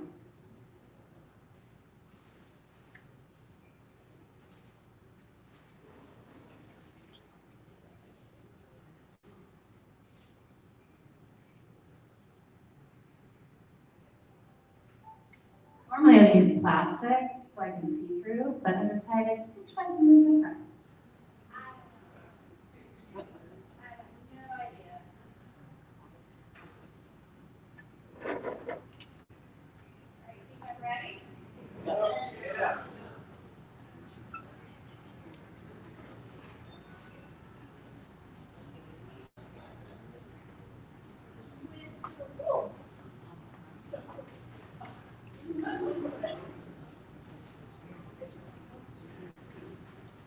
Partly because there's such great energy in the room. You guys are really like Giving me some good vibes.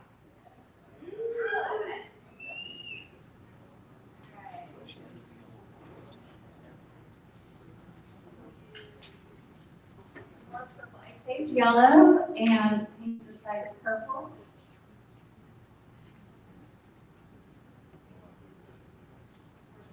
Why?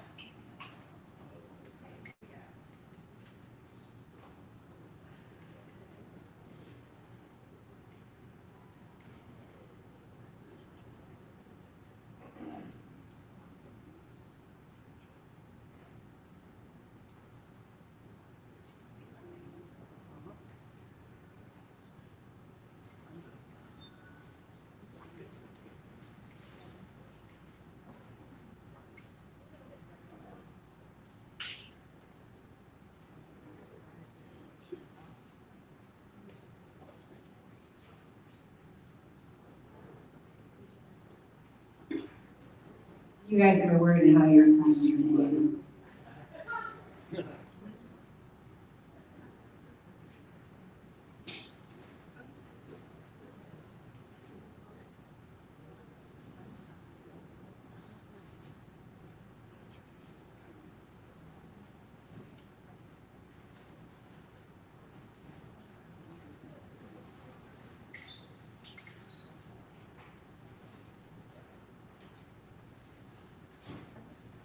The thing about life really a canvas, right? You get to create whatever you want at any time. We started out with a blank canvas, and we started with signatures. And then we started with putting all of our collective energetic together. Being in the same room is just sharing that energetic and community of who we are. And we're interchanging, intertwining with each other. So let's continue the kindness with each other and ease with each other today and as we end. And as I go into my last minute and a half, you guys helped create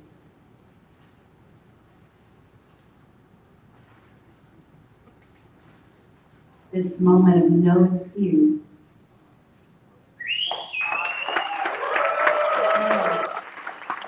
You were a part of it just as much as my friends created it.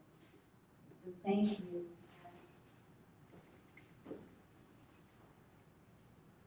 Don't like what you created. At the end of the day, guess what?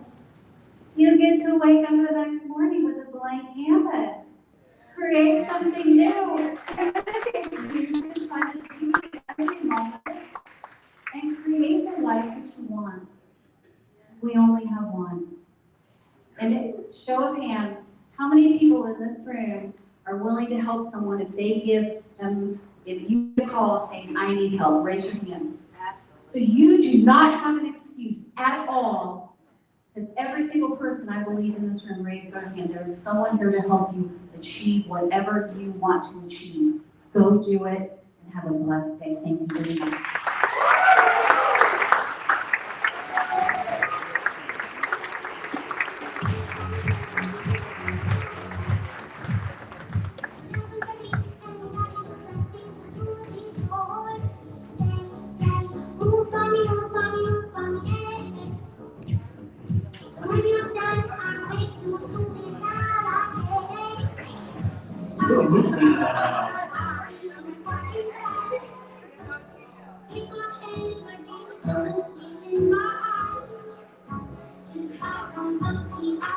Let's give it up for Aaron Page.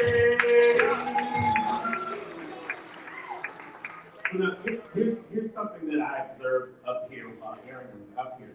You know, she looked fabulous when she came on stage. She painted a fabulous picture while she was on stage. And she still looks fabulous when she walked off the stage. Even with the apron that she uses every time she paints. Now, y'all know, if I had been up here painting, it would have been a different story, right? I would have here, and paint here, would have spotches here. So let's give it up not only for the picture, but for the professionalism by which she did it. Give it up for the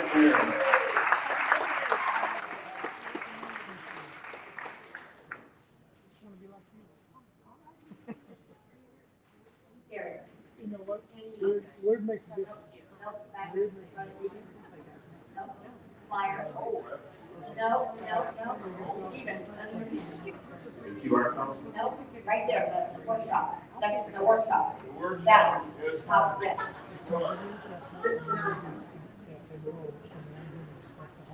All right, guys, we're getting ready to go into the breakout. Lunch is here today. I want you guys to all stand up and thank that man right back there doing his own.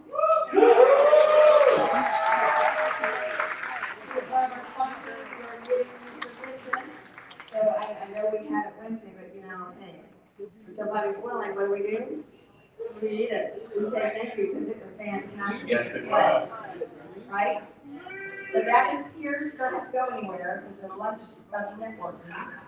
Then this afternoon is that full. We got Dr. Ruben West again, we got Tony Grant, we got Donald Holton, we got Steph Allison. You don't want to miss it. But first, we're going to talk about these breakouts. So I'm going to have Andrea Gomez come up. Give her a round, warm applause.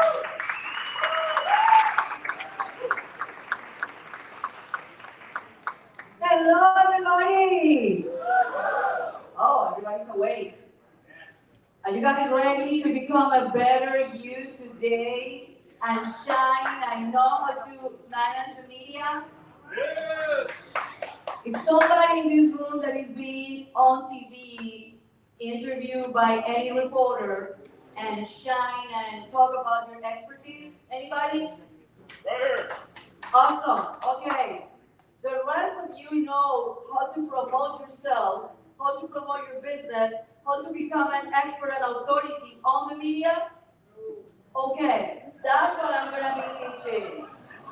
Awesome, you don't know, and that's what I want. I want people that don't know, and I want people that know, but I wanna become better. I have almost 30 years of experience on TV. I was the main news anchor of Univision, and I've been doing reports for international and local and national news, all in Spanish, but also few clips in English.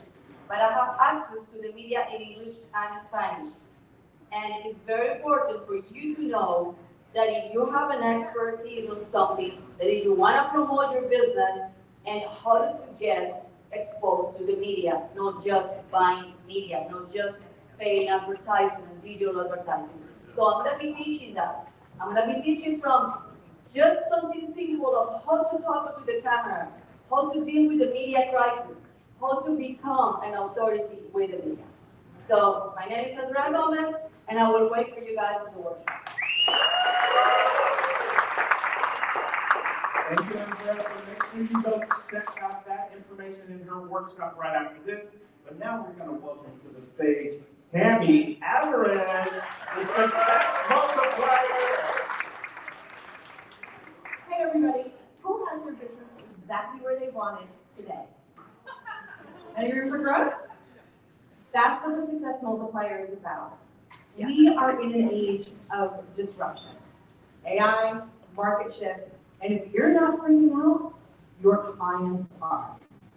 And so when we spend some time this afternoon, we are going to talk about how to scale your success, not despite disruption, but to use that as your advantage. And how do you do that without burning yourself out and grinding yourself to the ground?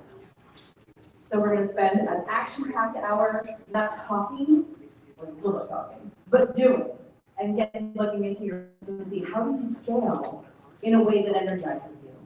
How do you show up for your customers in a way that they need you right now? Because after we watched all the stuff yesterday about AI, I got a little freaked out. Anybody else? Although I do want my avatar to look like Anthony, not the one I had yesterday. That's my vote. So anyway, so come to this, learn how to scale your business in a way that energizes you, and you can show up for your customers and make the impact that you know you can make. All right. So Tammy is going to be in this room, so if you're going to stay for her workshop, stay right here. Bring it to the stage real quick. We are bringing Billionaire T, Tiffany Harris.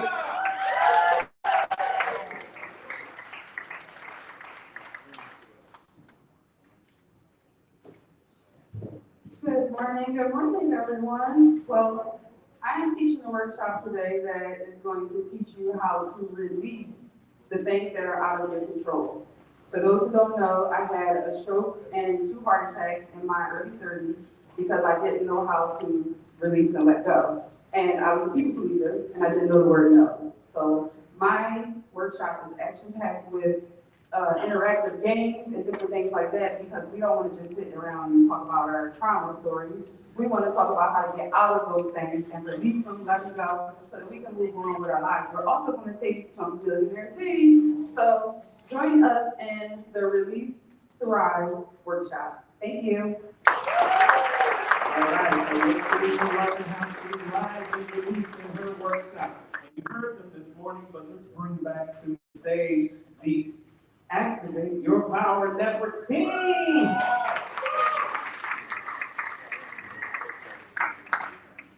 So we're not here to teach you anything because we believe you have everything inside of you, just waiting for you to discover it. So we're creating a space where you can ground, for those who are in the middle, you can ground into a deeper state of trust and then gain clarity on the next step towards activating your vision and your dream. That's right. We want to hold space with you. We want to help you build that new foundation maybe the excuse getting in the way that has been recognized this, not weekend, but end of the week. And then start building a foundation to help get rid of that excuse. So, join us if that sounds interesting to you. All right, so make sure you send out James and Nikki at their workshop. It's going to be starting in the next couple of minutes. Jason, you wanted to add something? If I could just take a moment for everyone in the room while we have you before we break. It would be wonderful if any of you could share with me if you've had any transformation or good ideas in the last couple of days. Oh, come on, I mean it, really. Like, have you guys enjoyed yourselves? There we go, that's what I'm looking for. We'll just turn it up a notch. The reason I'm asking you guys is I would love to either interview or get testimonials from you. So you can find me this afternoon. We'll be doing exactly that. I'll be here through the break and through lunch and later on in the afternoon. So if you are willing, please let me know. All right, thank you. Also, Coffee Cup Chuck in the building? Chuck, are you in the room? All right, you should also see Coffee Cup Chuck during the lunch break. He has the video camera set up. If you want to give a testimonial about your experience, you can reach out to him. Or if you want to be interviewed by Jason, reach out to him. But whoever you reach out to somebody. You don't want to keep this experience to yourself. You want to share this with everybody else that you know that needs to become the better you. All right, you guys, with that, get up, get up, get up. Let's go to the workshops.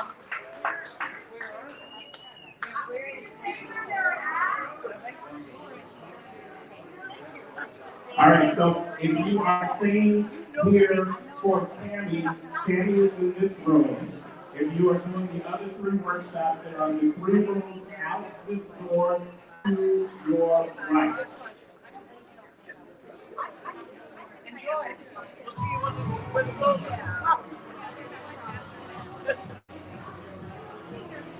Each one of the rooms has one of these flyers on the door so you can know which room it is.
We ready to get started? I'm sure everybody will slide in and make it. Yeah, is that okay? Yeah. So for those of you, I think that's. Yes, sir, I am. But I'm going to be honored with the founder of the First Leader Circle, where we empower business leaders to make a big impact and love every Monday weekend. So I spent a lot of time studying Monday. And 8 years ago, I crashed on Wall Street and started a business at First Leader Circle. And I thought because I had a big old job that I knew what I was doing. Guess what? That didn't work out. 0% of what I knew leading a big company applied to starting my own business.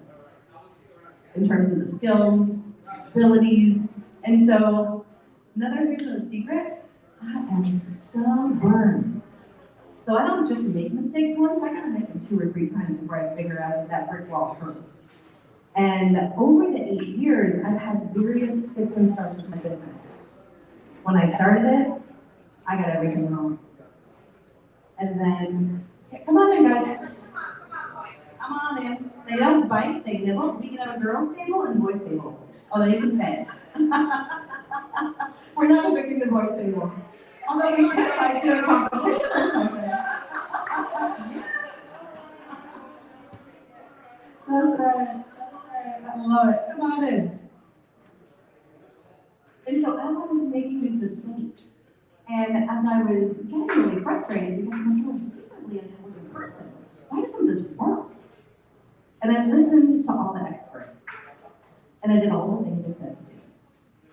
In terms of the funnels, and the this, and the client acquisition, and the social media, and all this other crap. And what they forgot to tell you is it's only work if you have $1 million advertising budget and a big team to work with. Leave that out, even in the small part. And so, the way the business started to evolve at CWC is helping small business owners figure it out in a way that actually works. And so that's what we're going to talk about today, is how do I scale my business so that it's smooth. Because you'll hear in my talk a little bit later today, I spent 20 years building a life around my career. They said go to Asia for 3 weeks, I was on my way. I need you in the city, you need to do this, you need to never have a life, I was there. And when I started this business, I made a decision that this business was going to be built around my life. Isn't that what we all want? Right? We start our business thinking, oh, we've got all this flexibility, and how many of us actually use it? And then you become a victim of your own success. And it's like, I made all these sacrifices, I can't be standing for this. And that's what we want to get out of today. So I just want to get a read of the room. So everybody stand up. Okay, now we're going to start talking to them. So have a seat if you have not actually started your business yet. You're here because you've got a great idea. Have a seat. Okay. How many of you have started your business but aren't making any money yet? You're still in the building phase. Okay? No, there's no judgment. I want to read the room and be able to give you what you need most. And so to do that, we have to use a container. Right? So, okay. How many of you have been in business for 1 to 3 years? Okay, have a seat. All right. 4 to 6. All right, and more than 6. Excellent. So how long have you been in business? 9. 20. Okay. You're going to make me do math on the fly, aren't you? Yes. Excellent. Great. Have a seat. So at least I have a sense of where everybody is. Now, one of the most important things I want you to think about is the power of the people in this workshop. Right? Everybody has a different place they're starting from. But we all want to get to the same place. And that same place is to build a company that makes an impact, that serves us and what we need to feel like we're doing the things that we're called to do. And that transforms the lives of our customers in one way, shape, or form. So we're going to talk about how to do that. And there's a lot of tactics. There's a lot of tips and techniques on things to do. And so I want this to be very interactive. And I want you to, pepper me with all the questions that you have, because that's what this is about, and everybody learns together. But there are 3 things that we need to get right first as our foundation to scale. And I have had to revisit this mess a couple times. Because just once you get it done once, doesn't mean it's done. Because if you're ambitious, you want to continue to grow, you want to continue to scale, we always have to check in. Because one of the biggest things I see that happen to my clients is they work their tail off. And they are crushing it. And they're miserable. And if you have reached your goal and don't feel satisfied, you've been running the wrong race. And so we need to think about checking in. Is this still what I want? I wanted this 18 months ago. I wanted this 2 years ago. Is this still what I want? And if it's not, it is okay to change the rules, because I strongly believe if you make the rules, you get to change them. All right? So, okay. Oh, I had it somewhere. There we go. Thank you. Okay, so this is a QR code that's going to give you a worksheet that you can do. It's on our Google Drive. You don't have to do it right now, but save this. So that way, on your flight home, on your drive home, when you've got some time over the weekend, you can just be like, okay, I'm going to sit with this quietly. All right, so just make sure, I'll give you guys 60 seconds to grab it, and if not, I think I've got a hard copy somewhere. You can come and scan it when we're done. Okay, good? So just save it, we'll work on it later, and I'll give you the questions on the deck as well. So, going back for a second here we go. There are 3 fundamental principles that as leaders within our company, whether you're a solopreneur, whether you have a team, whatever it is that you need to lean into. And the first thing is belief. If you don't think that whatever industry you are in right now is going to be significantly disrupted over the next 18 to 24 months, I'm not talking 5 years down the road, but now you need to come back in, because disruption isn't coming, it is here. And how people think, what your competition is doing to be able to predict what your customers not only need today, but want in 6 months from now. From the smallest companies to the biggest, we're here. And customer sentiment is changing on the fly. And so being really clear in what you believe about you as a leader, what you believe about your company and the value that you deliver, and what you believe about your ability to adapt and adjust as the whole world decides to spin around you, is going to make or break you over the next 12 to 24 months. And those beliefs are scary. I'm in the coaching business. You can dial an AI coach today, right? I'm in the advisory business. You can actually say, what would Einstein say? You're going to learn, I didn't get my degree until I was 40, so I definitely know Einstein. And so how do you show up? How do you have that perseverance when everything around you is saying, you are not going to succeed? It's too hard, it's too complicated, it's too technical. And that really is grounding in your belief, because that is the one thing you can control. What do I believe is going to happen next? And so I want you to sit with that for a minute, because for all of us to say that we don't have uncertainty, that we don't look in the mirror and feel scared, that we're not sure that the direction we picked is the right one, did we back the right horse? Did we make the right call? And do we want to give enough time to bed in to either prove us right or wrong? And these are things that if you're not anchored in the belief of what you want that next chapter to be, no matter what, then everything else I tell you isn't going to work. So just spend a minute thinking about what is one belief that you need to strengthen to know that you can thrive during disruption. What is that little voice in the back of your head that says, you're not as pretty as you think you are, right? You're not as fancy as you think you are. So think about that and give yourself a minute to write those things down.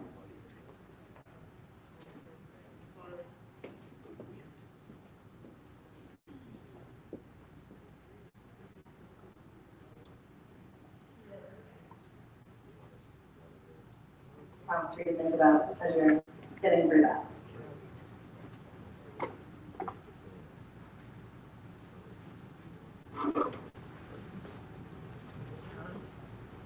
Does anybody want to share some of their thoughts on what shows up for you? Go ahead. Whatever you want to answer. Hmm?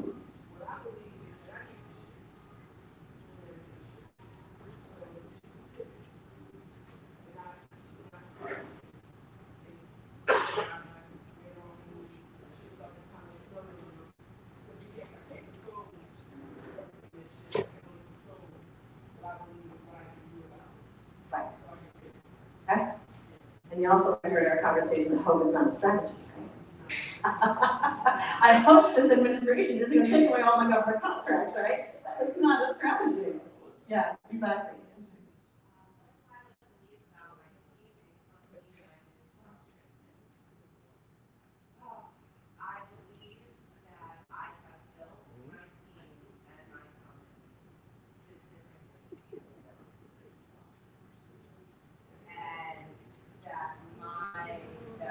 My vision and plan is a response to disruption itself. I just need to make sure that we're in the right place along this path before the disruption hits, so I need to have better eyes out. Okay, disruption isn't coming, it's here. It's here. And, you know, and this is one of the things that I think is really interesting, because I've got a Wall Street background, and, you know, the ability to use data to see around the corner in terms of macro and micro trends, geopolitically, you know, economically, and to see what's going on, that actually used to be pretty easy. You could look at these things and say, oh, this is going to happen in about 6 months' time. And most of the time, you'd be pretty close to right. Now, it is a crapshoot. On the best day, it is a crapshoot. And so I love the concept of trying to be. That's right. Bingo. That's exactly right. Okay, fantastic. What's on the shit?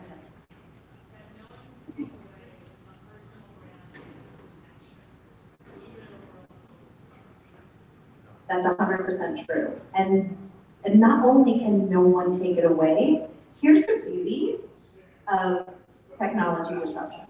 Okay, AI and all this tech. What that does is that levels the playing field. It puts everybody on the same level, on the same page, whether you're day 1 or day 20. And what I truly believe are 2 things about the future economy, which means today. One is that humanity will be the only differentiator you have to offer in your business. That will be your competitive advantage, and most companies have left that for dead. Right? Number 2, especially as small and middle-sized businesses, I have seen this happen time and time again, and we talked about this outside the other day. Collaboration is the new competition. If you are looking down this path and saying, I have to do this by myself, you will not thrive. You may stay, but you're not going to thrive. And I'm a Lone Ranger. I'm a Wall Street girl, right? It is dog eat dog, and that's how I learned how to play. So I was an only child growing up, and I never really wanted my sister. I'm glad she's here now, we're best friends. But I never asked for one. And so I was never very good at sharing. And so this is not something that comes naturally. And so learning how to get to a situation where someone doesn't have to lose for you to win, and you get everybody to be able to deliver their pieces. And so we'll talk to you about that, because a lot of you are further along in your business. And what I've found to work really well, once you get grounded in that belief of what you believe will happen next, how do you make that happen? And what I have found is if you find, how many are in service businesses versus product? Is everybody in service business? All right, y'all are right, people, that's great. And so from that perspective, you want to think about service providers that serve the same audience that you do. And you have about a 20% overlap in what you do. That is the sweet spot. Because when you think about, okay, I'm going to market with somebody, and we do 20% of the same thing, but now you've got 80% on both sides. And the value you deliver to your clients collectively is unbeaten, especially with somebody who wants to play alone. The other reason that this collaboration is new competition makes a difference is because we are too small between entrepreneurs and middle market organizations to be able to hedge against any eventuality. And we talked about the fact that we can't see around the corner as well as we used to. So hedge.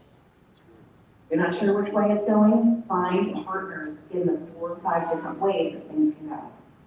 And make sure that you're able to deliver those services and capabilities together. And so we can talk a little bit more about affiliate strategies and co-delivery and things like that work very, very well in service-based industries and in product-based industries as well. Does anyone else want to share some of their changes before we move on with people?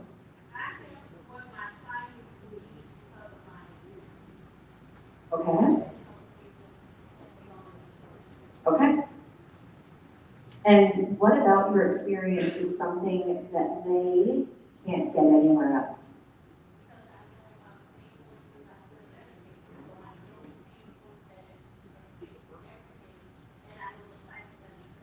Okay. Go ahead. You're the money man, right? Yes. Uh-huh.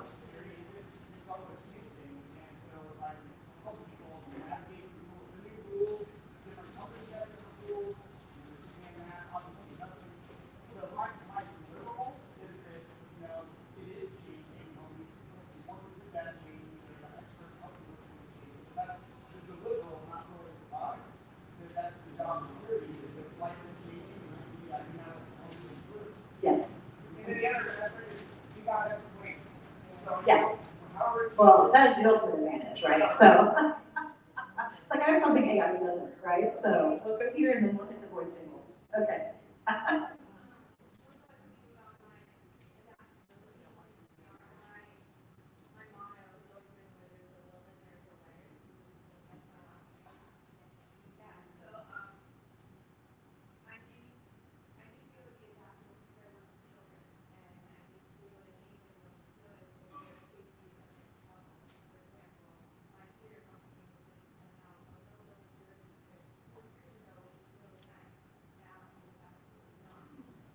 I'm a Jersey girl, so I didn't know that I have to go back in a while. Okay.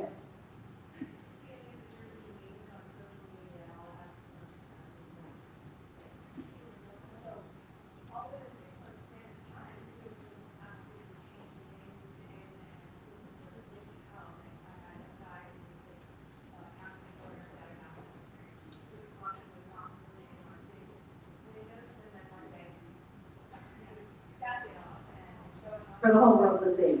Mm-hmm.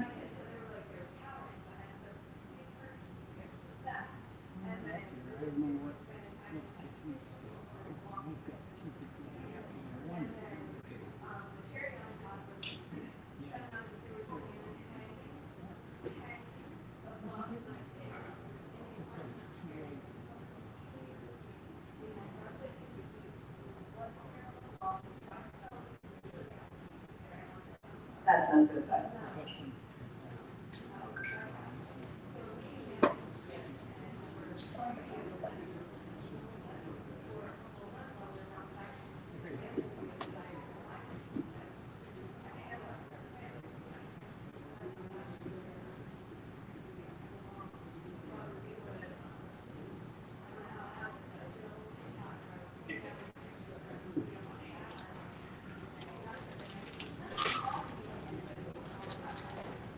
Yeah.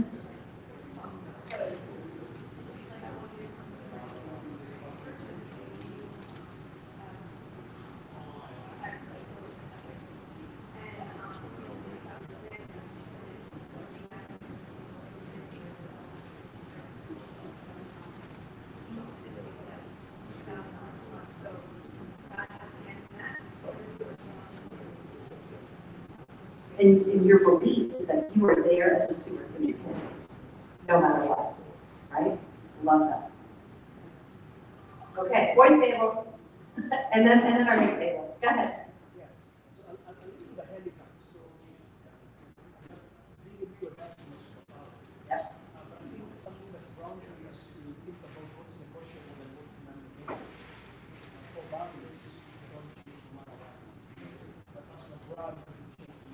Right.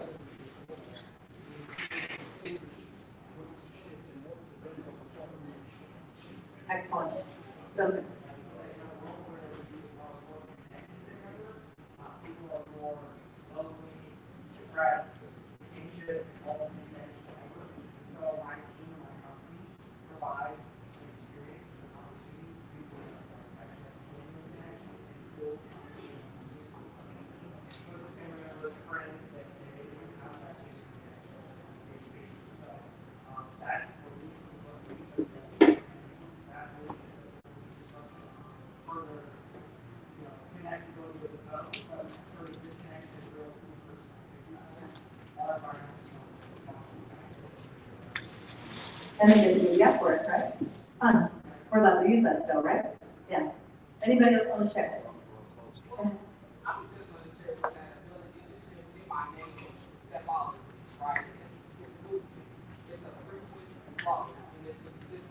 And so, I'm a restorative practitioner, and in the work I'm doing, they just shut the building. Our building was sold off from under us. And so sometimes we think about being able to provide a service in a building. But if you have the ability to shift, you are willing to take the step, I can do that same service at the public library. I can do that same service at the school. I can take them in their house. But it's what are you willing to do, even when things are because they're changing. And we got to be willing to do it. Yes. It's not if it's here, it's now. And I think having that belief that I have adapted before. Now, this is faster than we've ever seen before, and is more unpredictable than we've ever seen before. But once you build that muscle, then you know that you can do it again and again. So, anybody else before we move on? Oh, congratulations.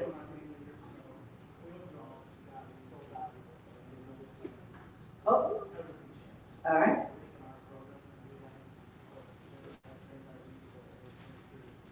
Mm-hmm.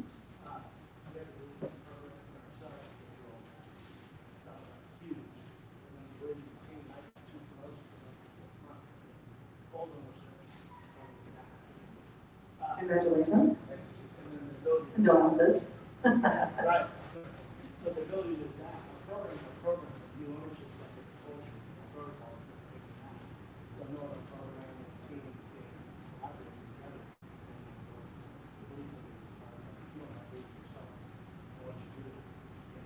together. And your company, right? How many of you have a team, whether it's contractors or full-time, right? Teams, right? How many times as a leader, you see the headwinds and say, my team's got it? Or do you say, oh boy, this is going to be a problem, right? Because that belief in how your company can weather market changes, and adjustments is huge. Because again, what you believe is what will happen. And it's, you can call it the higher power, you can call it positive thinking, you can call it serendipity, whatever package you want to put out there, but what's in here is going to show up for you. Your focus is your expanse. And so make sure that you've got the right, not delusional, because if you've got gaps, then close them, but make sure you've got that straight. So, okay, I think we're good on belief. Let's talk about boldness. Boldness is not moving forward when you're sure. Boldness is not moving forward when you are without fear. Boldness is moving forward because you know that I have no idea what's going to happen next, but I've got to move forward. And I am terrified, but I'm doing it anyway. That's boldness. How many of you have tried something in your business and it hasn't worked? Yay, okay, so you know what boldness is like. Sometimes it punches you in the face. It's not really comfortable. And so how do you get that moxie back and recover? How do you really get to that point where you can take those bold steps to do what you need for you, for your team, for your customers, and for your business in a way that is not going to bankrupt you. In a way that's not going to set you back so far that you feel like you've got to sprint a marathon to get caught back up again. And so we all get in our own way when it comes to goals. Some days I am the biggest chicken out there. I'm like, I'm not doing it, you can't make me. Just gonna put my blankets over and none of this is happening. I'll stay in my happy place, have a gin and tonic on the roof, and call it good. Some days you get the chicken out there. Really looking forward to tonight, by the way. However, here's some things you want to think about as you're stepping into your business. It's okay not to be bold sometimes. You have permission to not do anything for a little while. Sometimes we feel like constant motion is getting us in the right place, but sometimes there's that, there's that hamster wheel visual for a reason. Because we feel like we're running and staying in the same place. So if you feel like you're making these big decisions and you're still not getting anywhere, just stop. Not forever, but give yourself a chance to stop, think, reflect, ask, and be able to move forward in a more measured way. I think it was Anthony Trump that said something this week that really resonated with me in terms of taking small steps that lead to big outcomes. You don't have to hit a home run every day. Actually, you never have to hit a home run. We've heard a lot about consistency, right, this week, and so no need to belabor that point. But here's a mindset shift that I'll leave with you guys when you think about boldness before we do our reflection. We have heard a lot about failure and success this week, right? All of it's about one way or another, it's in there. And here's what I want you to think about. Nothing in life or your business is 100% success. And nothing in your life or business is 100% failure. And so to have this binary relationship with success and failure, to put ourselves in a win-lose situation is unnecessary and unproductive, and it's not true. My biggest accomplishments were riddled with things that didn't go exactly right, that need fine-tuning and tweaking. My biggest screw-ups, well, they were big learning events, there were nuggets in there, not everything was a hot mess. And so let's get ourselves out of this mindset of win-lose, pass-fail, black-white. And let's move into what I call the experimental mindset. Think of your business like a scientist thinks of a research project. What does this button do? And push it. And see what it does. Because when we start to think about things as an experiment, our emotional connection to success, it's not so game-breaking. It's not, because we tend to make things seem way more important than they are, right? Anybody like to do that? Yeah, right? Everything is a big deal. It's got to happen now. Life or death. And guess what? We all keep going in the morning. So unless any one of us here is saving lives or curing cancer, you got a minute. And you can make a few mistakes. Although I do have some medical professionals, so that doesn't apply. However, when we think about this experimental mindset, one of the things I saw back in my corporate days, which was really good training for entrepreneurship, is we would manage these multi-billion-dollar projects. This was not chump change. This was massive financial institutions, big ticket stuff. And everyone would see these projects keep going year after year that we knew was dead on arrival. No one thought this was going to be any good anymore, even though it started a few years ago. And the reason they did that is because the person who said yes 2 years ago wasn't brave enough to say this is now a bad idea. And what I want to tell you today, especially during these moments of disruption, is that you could sit here in this room and make the perfect decision right now. Well, you really can't, but let's pretend you could. And it's perfect. But you can't see around the corner. And a perfect idea now through no fault of your own could be the worst decision ever 2 months from now. And if you don't have that mindset of an experimental mindset, take small steps that deliver big results, try this, Keep the stuff that works, get rid of the things that didn't. And if you have that fixed mindset of success or failure, you're doing yourself, your team, and your business and your customers a disservice. So think about that from a boldness perspective. What have you been avoiding in your business? Where are you playing small?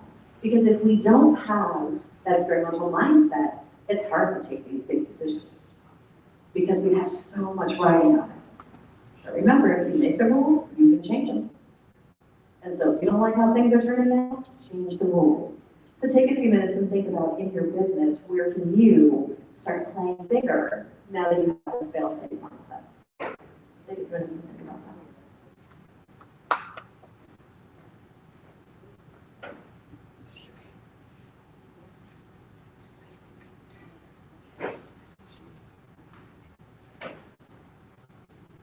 Anybody ready to share yet? Go ahead, question.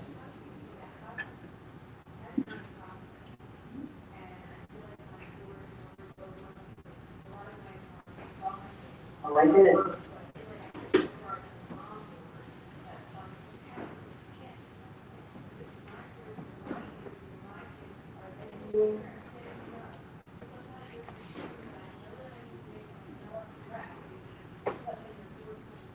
Yes. I've got lots of board experience, and so here is what works every time. And this is whether you have a board, whether you have clients that you disagree with, whether you're trying to get your team on the same page, whether you're business partners that you're now going to collaborate with, because collaboration is through competition, this works every time. The easiest thing to get people to align on is the outcome. Right? Simple. Do you want more customers? Who's going to say no? Right? Do you want to transform lives? They're all going to say yes. And so when you can find those 2 or 3 what I call anchor points that everyone can agree on, then you keep going back to that. Because where things come off the rails is how. I want to make that blue. Oh, I want that red. Right? And so as you're having these mom boards that like to govern, right, and have an opinion, always come back to this, to the outcome. Like, do we all agree that this is why we're here? Do we all agree that this is important? That this outcome is what we need? And then when you start to get those head nodding, say, okay, say, yes, I understand, I can hear you, I see you, and I can see how we can get where you want to go doing this. But there's more than one path forward. And so one of the things that, like I said, I like to use as an analogy for leaders, especially trying to guide boards, is the concept of vision, strategy, and execution. Because that gets jumbled up all the time.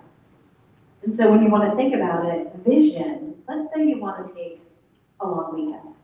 Right, you're going to go to the beach, going to go to the mountains. Either way, it's going to be a 4-hour road trip. But you put a pin in the map and say, this is my vision. This is where I'm going on holiday. And then you set your strategy. And that strategy is how you're going to get there. Are you going to take the fastest way and take toll roads? Are you going to take the back roads and enjoy the scenery? Or do you have some friends or points of interest that you want to visit along the way? And that is the strategy, the way you drive. And that's how you set that for your business. Then guess what? You load up that car, get all that sunscreen, and then get driving. And then about an hour into the drive, your nav system says, there's an accident ahead. You can sit here for 4 hours and wait for it to clear, or you can go with it. Now, we don't even think twice except new routes on the net. In our businesses, we're going to sit in traffic for 4 hours. This is the way we said we were going to go. And so sharing that kind of story with your board, put it in terms they can understand. Because I have found personally that nonprofit boards are well-intentioned, but people who don't understand how to manage businesses, right? And they, so, and if you love that inspiration and that connection, but sometimes they can be a little bit effective, right? So get them to align on what success looks like and that unifying strategy, that vision, and then talk about, okay, I know you want to take the toll road, but we're going to take the back road instead. And as long as we all agree what happens, then you're going to get them off. Does that help? Okay.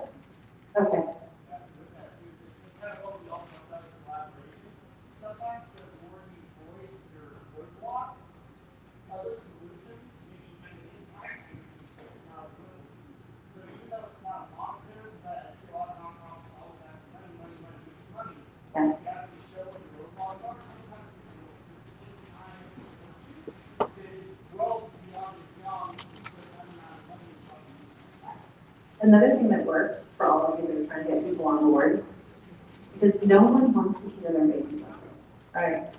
You hear that idea and you're like, oh my God, that's the worst idea ever. You can't actually say that because you're alienating people. But when we hear ideas that won't work, the very first thing that comes to our mind are all the things that are gonna go wrong if we did what they say, right? And so an easy way to do that is say, okay, love the idea. Have you considered what happens if this happens? What do we do? And have you thought about this, if this goes wrong, as we're taking your way? And a lot of times they haven't thought that far ahead. And so once they start to see some of the chinks in the armor, what they're doing, then they start to, okay, we're gonna try it your way, but I'm watching like a hawk, you better be right. And that's where the building mindset comes back.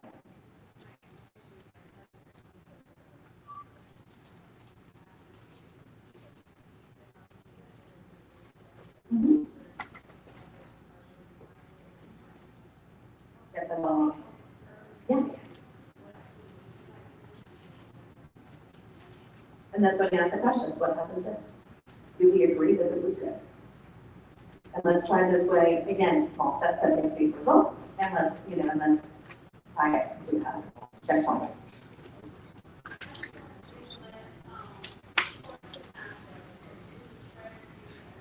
Execution. Yeah, execution is that road trip. Where you're on, but where your nav says there's nothing ahead. You're welcome. All right, who's been playing small? I've been hearing this. My hand's up for a reason. Who else has been playing small? And so think about that in terms of where can you take one small step? And so I'm going to challenge you. We have got a dance party tonight. And so we also have Liquid Courage. I think there's going to be some on the head. And so think about the one person in the room you've been afraid to talk to that asks for help. Have a cocktail, go have that conversation. And we can take those obstacles just right now. Okay. Any other things to share about boldness before we move on? Okay, before we move on to our last one, which is brilliance, I have a confession to make. I am the president of Control Freaks Anonymous. Anybody else want to join my party? Yeah? Okay. But it's all gotta be, I came up with it, right? And so, my training and coaching and development I had, I'm still a control freak. So let's talk about brilliance, because here is the bottom line. In order to scale your brilliance, you need to scale beyond yourself. I'm gonna let you sit with that for a hot second. When you are the smartest person in the room, you're already failing. And yet so many of us feel like we have to be the connective tissue to everything in our business. And the reality is that is the biggest lie we tell ourselves as leaders. You're going to hear me rant on this one a little bit later this afternoon. And so when you can tap into the brilliance of others, then your success scales beyond anything you imagine. And in a way that sustains you, it doesn't burn you out. And so if you don't have the right people, I would say look at yourself first. Do you not have the right people? Or are you not the right leaders showing up for what they need? And once you've had that nice long look in the mirror, I like to call it a stay interview. So everybody does exit interviews, like, okay, why'd you break up with me? But how many of us have conversations with their teams on a regular basis saying, why do you even want to stay? What about this keeps you here and excited and motivated?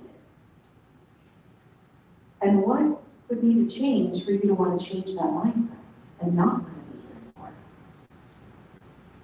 And so if your team can't deliver, that's the first place you want to look. If your team can deliver, get out of the way. Let them do it. And what I've found, because I am such a flawed human being in so many ways, and I hate to do the things I'm not good at, because I'm a very fragile ego, that I am more than happy to have people who love to do the things I suck at. If this is your jam and you love doing it, that is awesome, because I am not good at it and I don't like it. So take it and run it. True story, I hate social media, all of it. Right? I find it soul crushing, I get FOMO, and all the things. And so I just assume not even look at it. But yet, we gotta have a presence. People cyberstalk you all the time before they're willing to pay money. And so I get comments all the time. Your social media is amazing. Fantastic. I'll let Kelly know.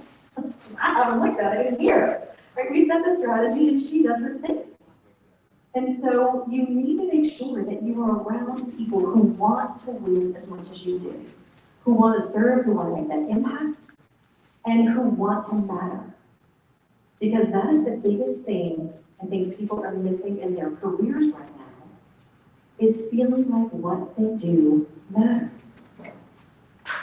And if it doesn't matter, then why are they going to care about it? Right? And I think, for those of you that are in or serve the corporate space, this engagement idea, employee engagement. The best it's been in 30 years is 30%. That's the best it's been. And it's at an all-time low now. And so for businesses like ours, we can't afford to have people not care. We can't afford for people to just coast. We don't have the capital, time, money, or resources. And we need everybody super excited about what we do, and why we do it, and their role in it. And so here's some ways to scale your brilliance once you've looked in the mirror and made sure you have the right people around the table. Everyone needs to be connected to the customer. I don't care if you're an accountant, if you're a salesperson, if you're in charge of delivery, or you're in charge of cleaning the office at the end of the day. Everyone needs to feel personally connected to your customers. Because that level of trust, that level of connection, that level of importance, that level of impact.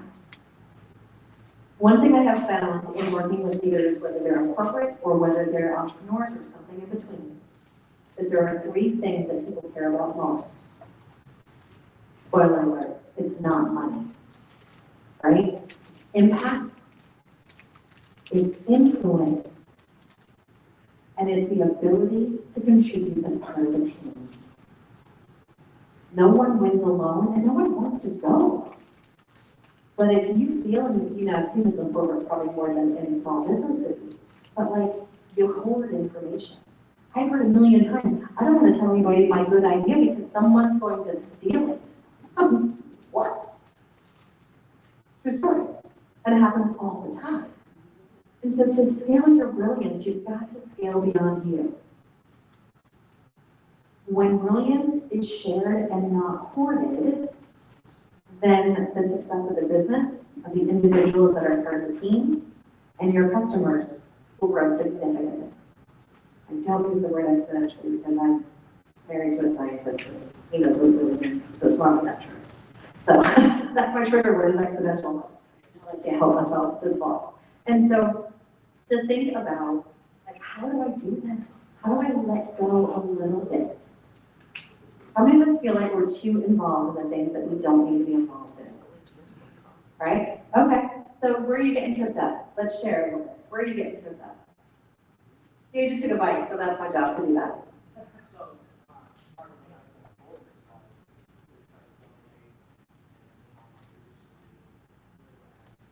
Okay.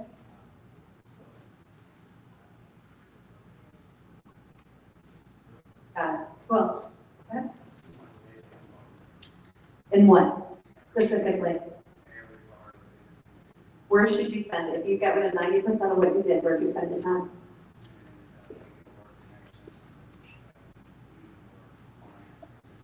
Be in the face, right? Okay, that's it.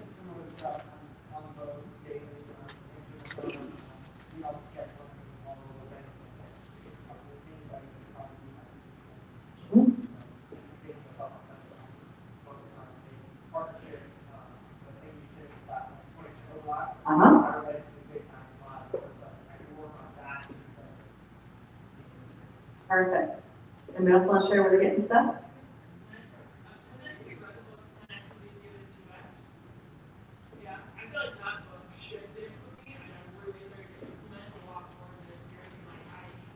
Good. This is it, I obviously some struggles with that, and I made sure like, okay, how can I make sure I'm delegating in a way that they're empowered to do the job as best they can. Good. But it's, you know, just making sure they have everything. Okay. Fantastic. Love that. Because the things that, here's how I think about things in terms of time management, in terms of delegation, in terms of where should I be spending my business. As leaders, as business owners, the very first question you should always ask yourself, 100% of the time, when something comes in, not what should be done, the first question is, who should do it? Who is best to do it? Sometimes you think you don't have enough money to get teams around you. Come on, don't lie. All right, there we go. And so there are so many ways that you can scale your business without having to go into debt, without having to worry about these things. So you can barter. Find somebody who has what you need, make sure you have what they need, and barter. But when I say barter, I don't mean trade it for free. You send them a bill, they send you a bill. Because then there's value to what you're doing. Right? So think about that. If you don't have revenue coming in yet, or your revenue is too low, that's step one. Step two is a big old beautiful world out there. And I have gotten some amazing resources. I live in Mexico City, so I can see firsthand the power. But there are amazing resources in the Philippines, in Colombia, in some of these other areas where they speak English. And the value that you get for the dollar, US dollar, is incredible. And there are these websites that you can use to get more money for, right? And so there are websites you can use that do the global contracts, that you can, they send their invoices. Thank you, Brian. And you're able to do this without having those complicated tax implications of having a global team. So think about, again, no excuses, but there's so many ways that you can scale beyond what you think your revenue will allow you to do. It's remote. It's called remote. Yes, that's the one that I found to be the best. Yeah, and like for $30 a month, you pay your team globally, right? And you're getting PhDs in the Philippines that work US hours. So no excuses because yes. Thanks, Chris. True. Remote. I can send out the link too, for those of you who are connected with me, I can share that. Because again, and these people have beautiful perspectives. So I gotta wrap because I know I got the hard time tonight. But before we go, I just want to go around the room really quick. Most valuable part of our conversation today. What did you get out of it? 1 or 2 lines.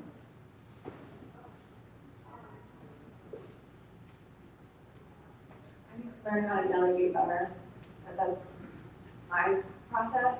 And I need to learn how to be able to step back so I can step up, and I need to find ways to be able to pay people. It's okay not to be bold sometimes.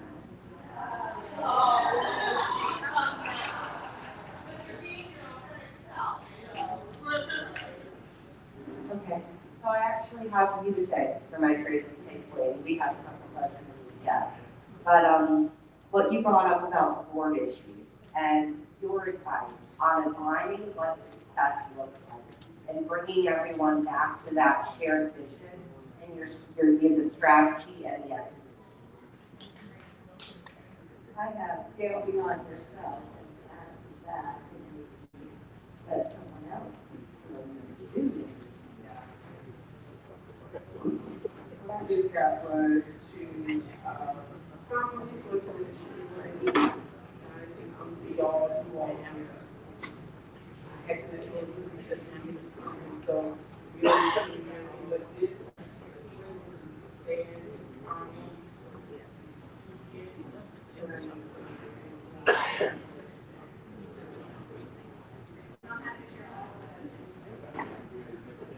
Don't be afraid to use the experimental mindset. That's really what I mean, because sometimes I was just stuck in the creative cycle and don't make me awesome, so I need to push the button. That nothing is 100% failure or success. So you said collaboration is a new competition, and that hit me, but so I did a competition years ago was called contribution, not competition. And when you said that, what popped in my head was collaboration and return.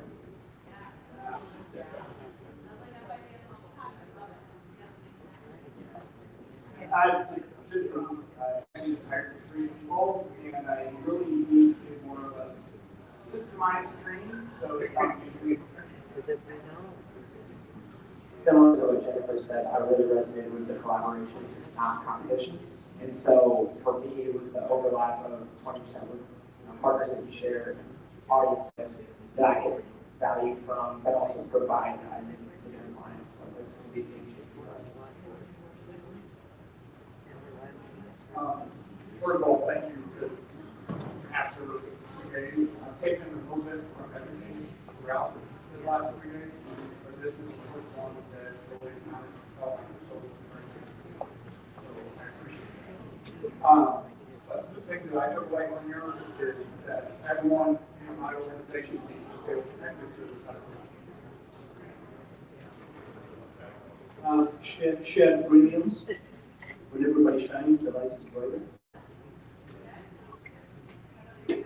I have two things: learning when and when not to be old, and delegation.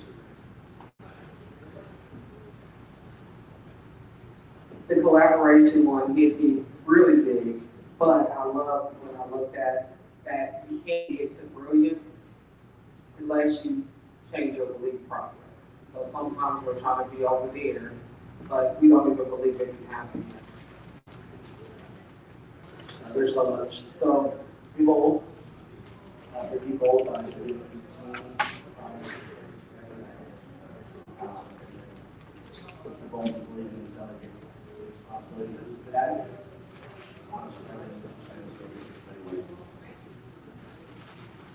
Don't be afraid to be you.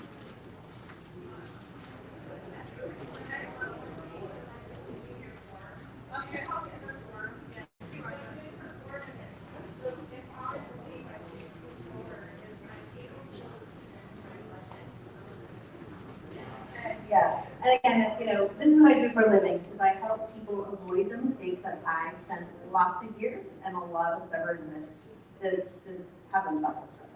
So I bring my big corporate and the trenches experience. So I'm here.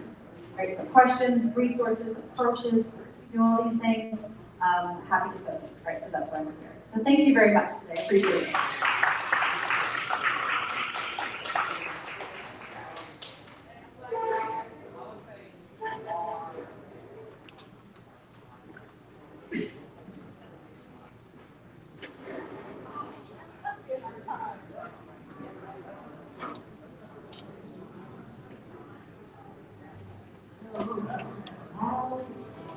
Okay, guys, keep on ready to go.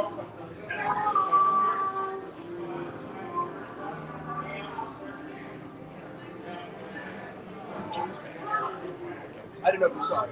She said you were looking. Joe's here.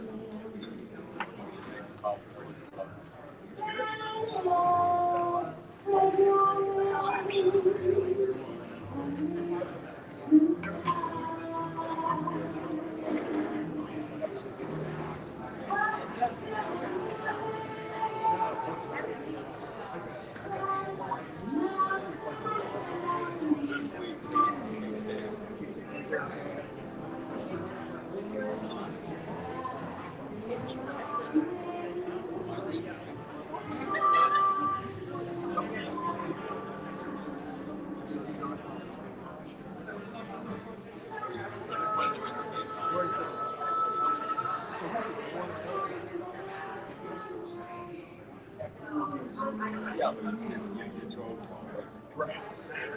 I'm not sure. We played that. It's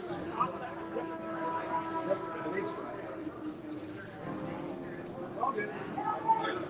When he's supposed to be here, I'm going to check and see if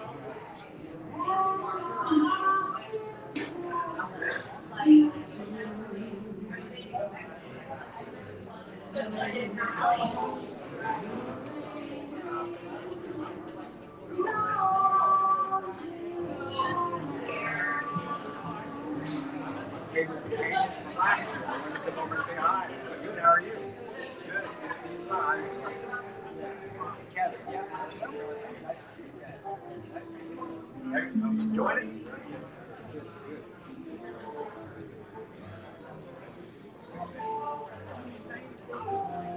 Good.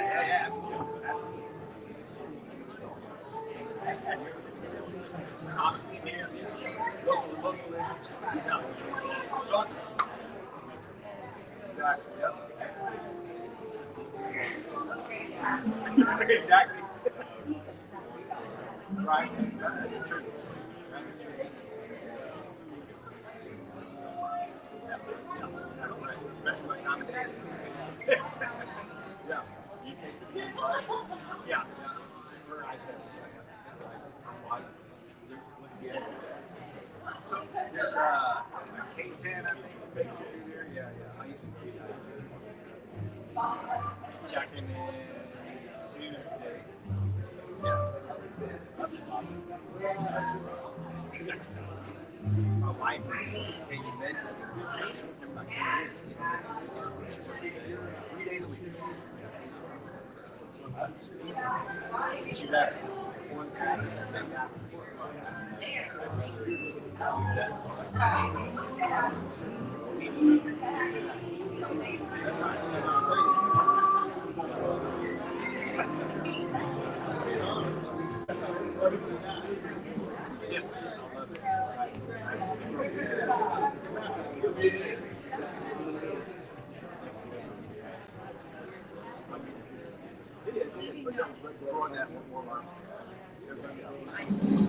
About an hour away now, so.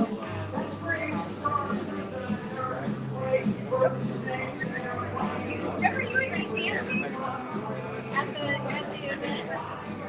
Regardless of where you're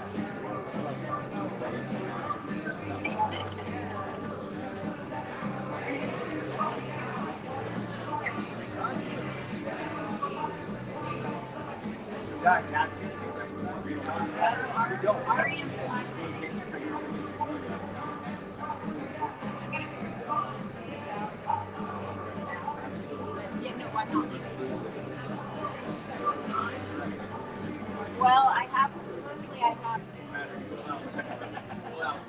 Yeah. Back to the ring.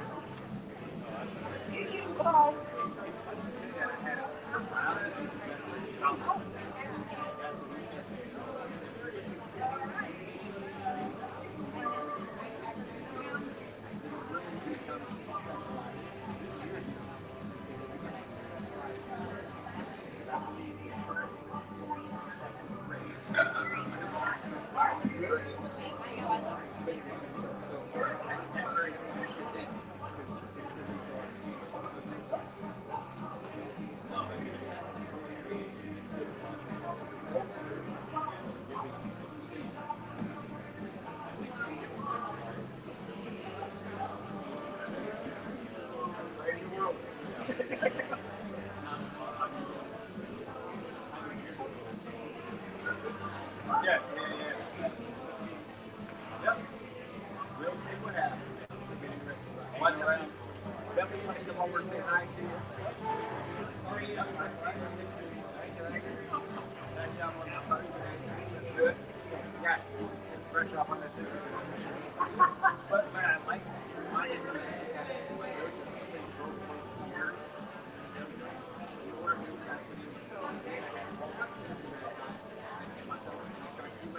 sign the wall behind the chair, so it's back there. You don't know if knows it. All their names back there behind the wall. So I kind of forgot about that. So I thought,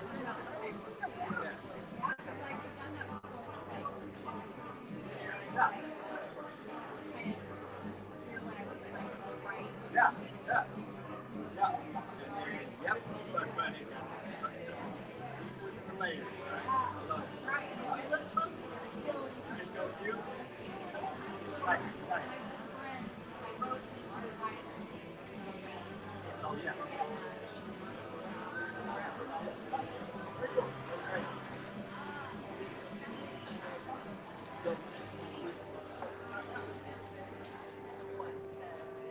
Well, I haven't spoken since last year's event. Yeah.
Climb under the stairs, easy.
But I think that's the lesson I can take away from today.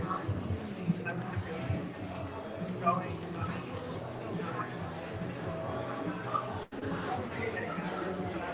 I can like myself.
Are you ready?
All right.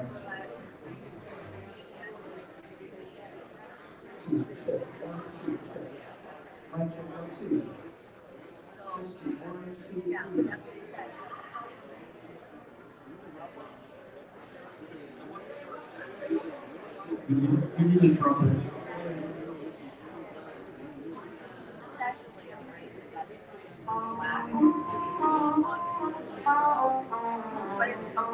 Okay. Background. In your phone.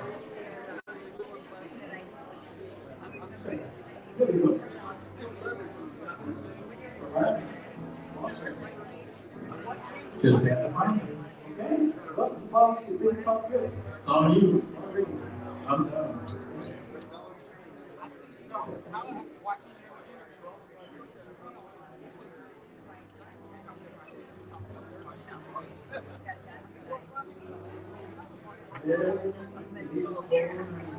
Living his life. Living his life. Bless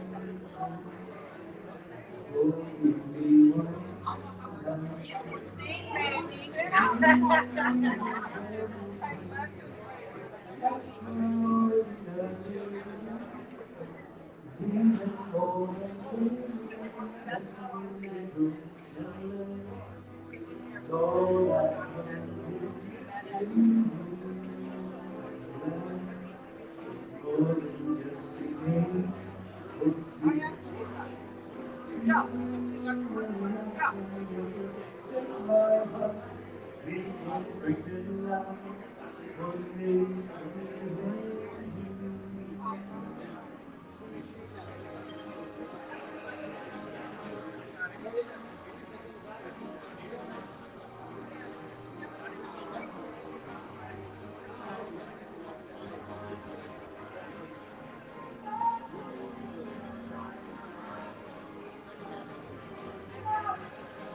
right. Anybody know this song? Sit down. There is one you and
Thank you very much.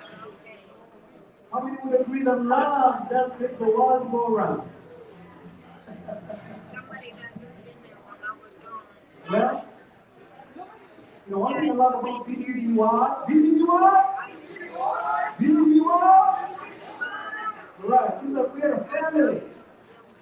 We're a community. We stand by each other, right? And so I want to share a bill, a very key seal. And you really stand by me. Stand by me. How do you know that we need people to stand by us? And sometimes we're called to be the people that stand by us, right? All right, so as much as you can, just stand between your mouth, feel free to sing along. Stand by me. Here we go.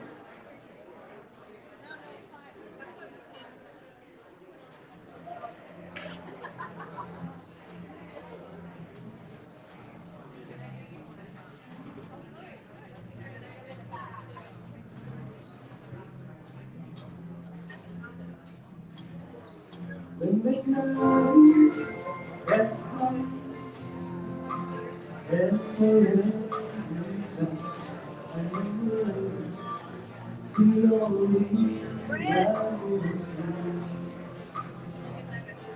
no one won't be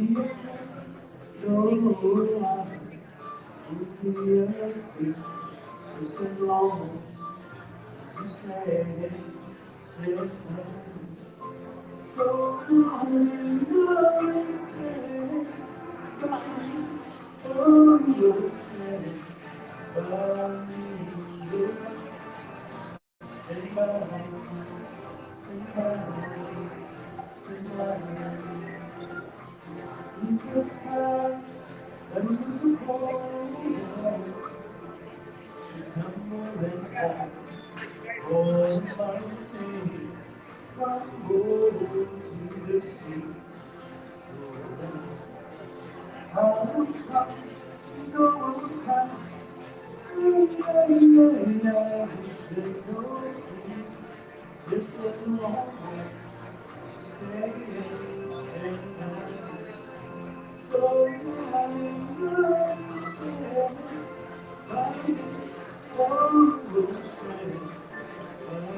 All right, how many Kansas Cityans know in the house? How many Kansas Cityans? Come on, just name Kansas City. All right, how many non-Kansas Cityans are in the house? All right, so everybody that's not from Kansas City, where you from? St. Louis in the house, yo. St. Louis. All right, where else? Boston in the house, yo. Where? Berkshire? What is Berkshire, Kansas? Okay. Berkshire, Kansas in the house. Berkshire, Kansas. Rocky Mountain High, Colorado. Orlando in the house. Wonderful. New Orleans, my goodness, New Orleans in the house. All right, what else? Florida? Okay. Mobile, Alabama, and Florida in the house. What's up, yo? Virginia? Virginia in the house. All right, wonderful, wonderful. Hey, everybody that's from outside, I just want to say thank you for coming. We want to welcome you. I'm originally from Kenya, but Kansas City has been my home for the last 26 years. And so I want to share with you my favorite Kansas City song. And for all the Kansas Cityans in the house and everybody, we can only just sing that so that we can welcome everybody and just tell them welcome to Kansas City. Right?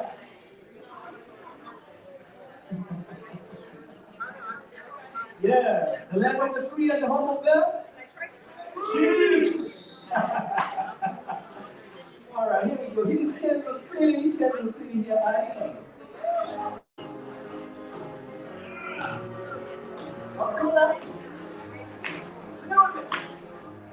To Kansas City, Kansas City, right now.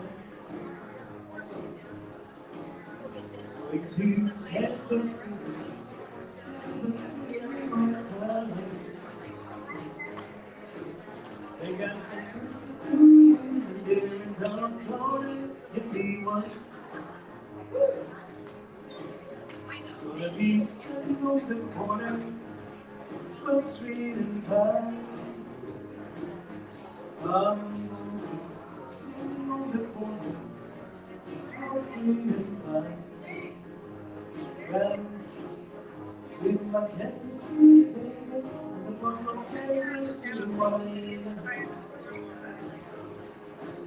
Well, I might sit back great, I might take my minute, but if I have to walk, I'm going just to say I'm going to Kansas City, Kansas City right now. Mom, I gotta go call the key box right They here. got some downtown. Whoa, Watch you go hot shot. Put your hands together here for Kansas City. We love Kansas City.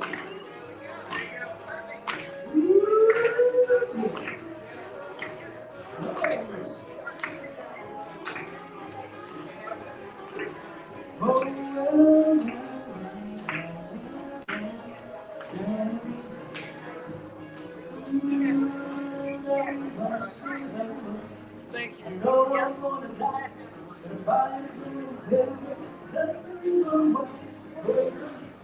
Yes, yes, yes, they got some money there and down the road. If you want, oh yeah. They got some pretty little women down the road. If you want. They got some pretty little women there and down the road. If you want.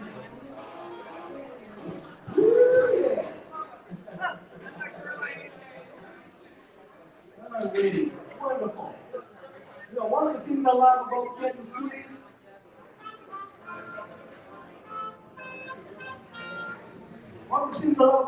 City, is the barbecue. Everybody like Kansas City barbecue? All right. You know what else I love about Kansas City?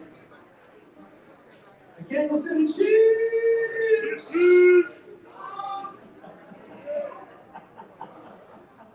You know, we only like the best football team in the world. You know, I'm just saying.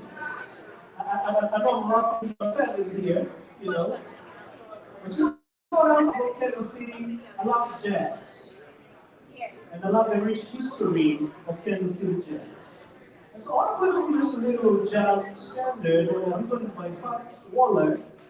And the title of this one is Ain't Misbehaving. And in the song, he says that ain't misbehaving, I'm staying home, singing all my love for you. Ain't misbehaving by Fats Waller.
Katie, staying home, sitting all around for you.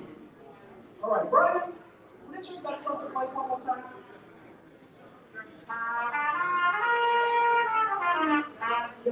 All right, wonderful, wonderful. All right, I have somebody from New Orleans in the house. New Orleans in the house.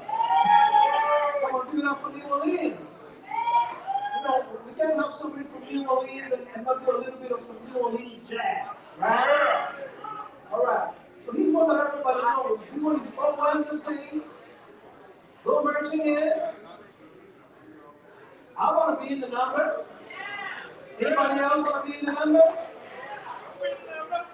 Anybody else want to be in the number? Okay, just me and her. So the two of us, you know, nobody else want to be in the number? Well, if you want to be in the number, you got to sing it with me, right? Okay. What was the sing? That's right. When the sing, when the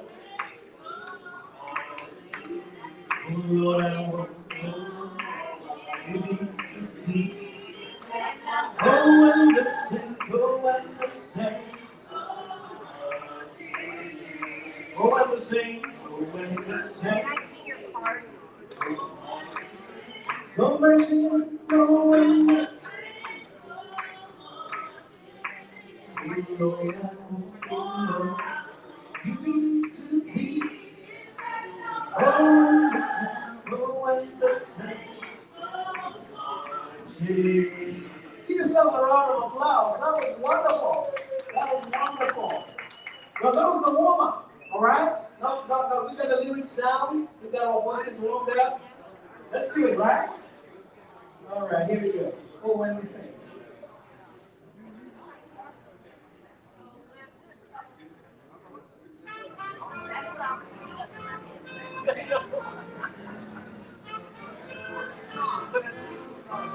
Oh, when you sing, oh, when you sing. Right there, hello, how are you? All right, let's try that again. Technology.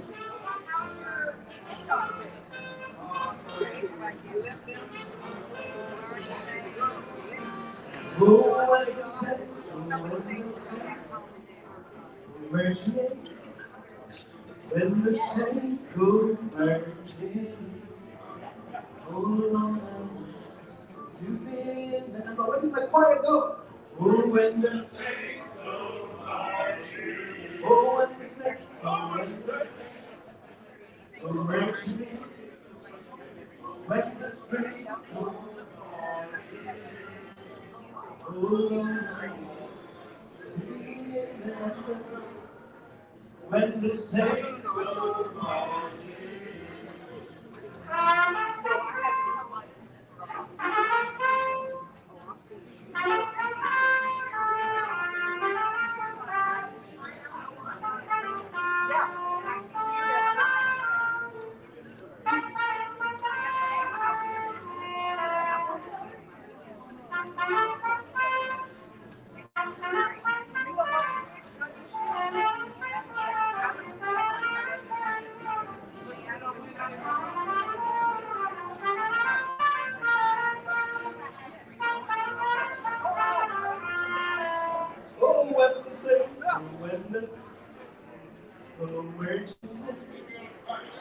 When the saints go marching, oh Lord, to be in them.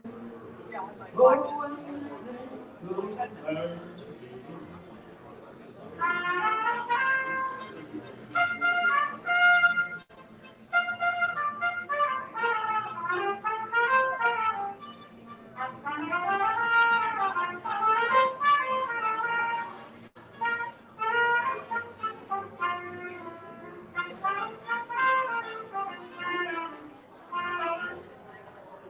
Right.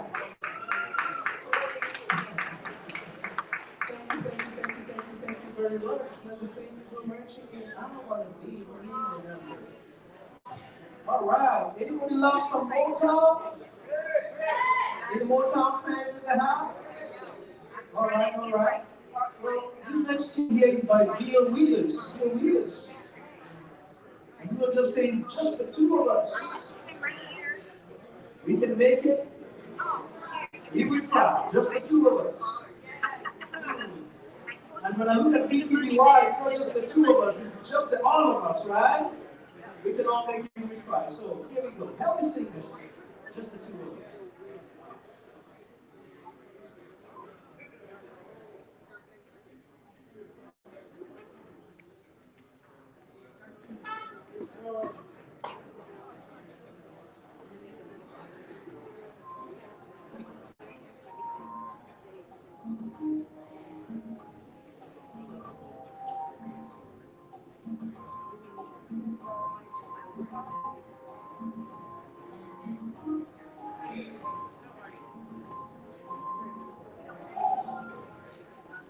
I see these rainbows and the beauty of you like sun shining through. Make my dreams in my mind will feel no one spends time just we can make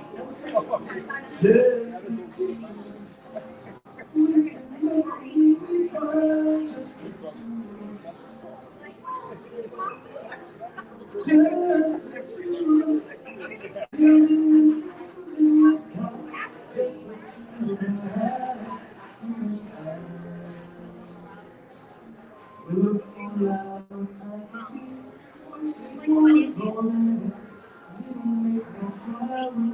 That is pretty awesome.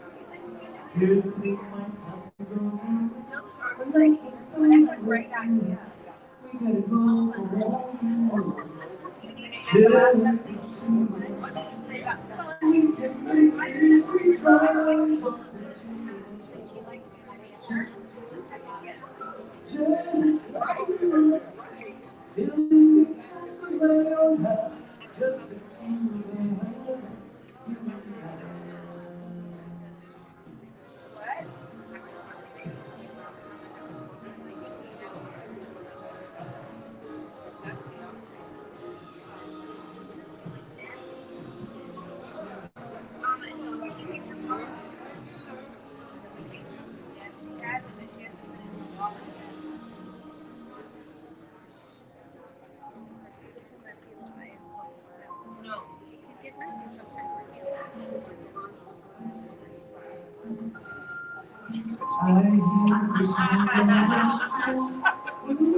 And I'll in the morning, and it's in the morning, I wanna be the one with you. Just the two of us. We can make it fun, just the two of us. Just the two of us.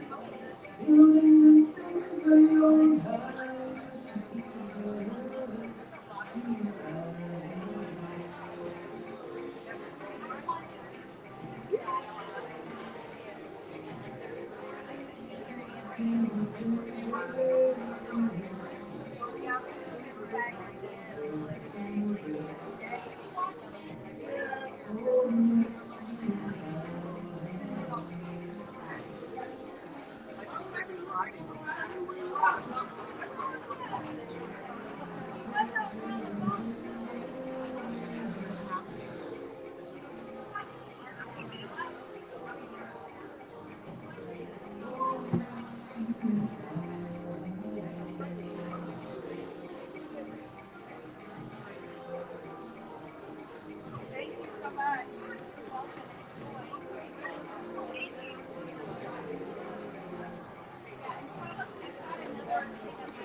All right, I want to take a little trip to Brazil. Brazil, you know. And the Chiefs just came home, and Philippines team of Dr. Long on Friday. Anyway, he next team is just a little boxer. And Philippines is a girl from Tiffany, down from Tiffany.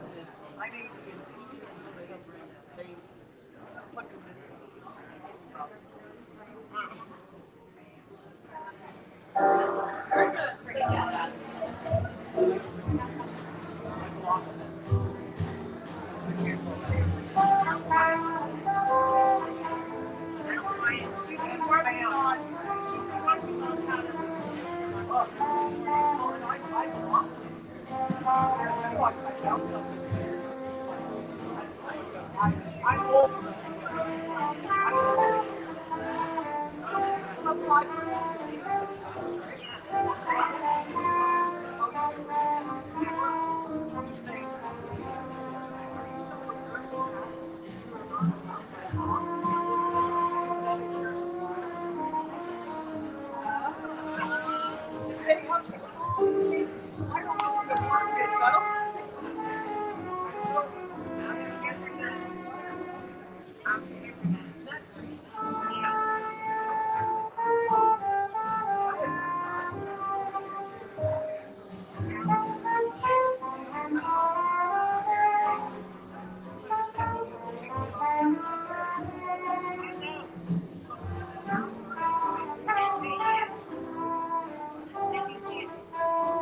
there, my name is Solomon.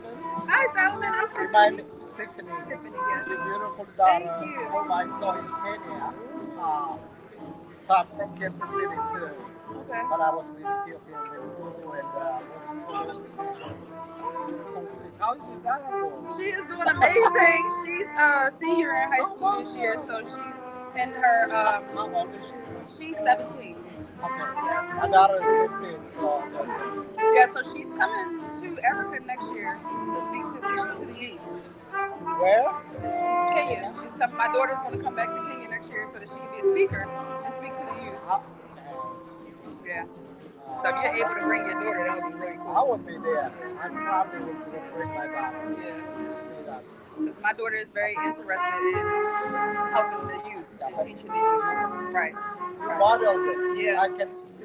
We are learning that that she listens and she even if it seems like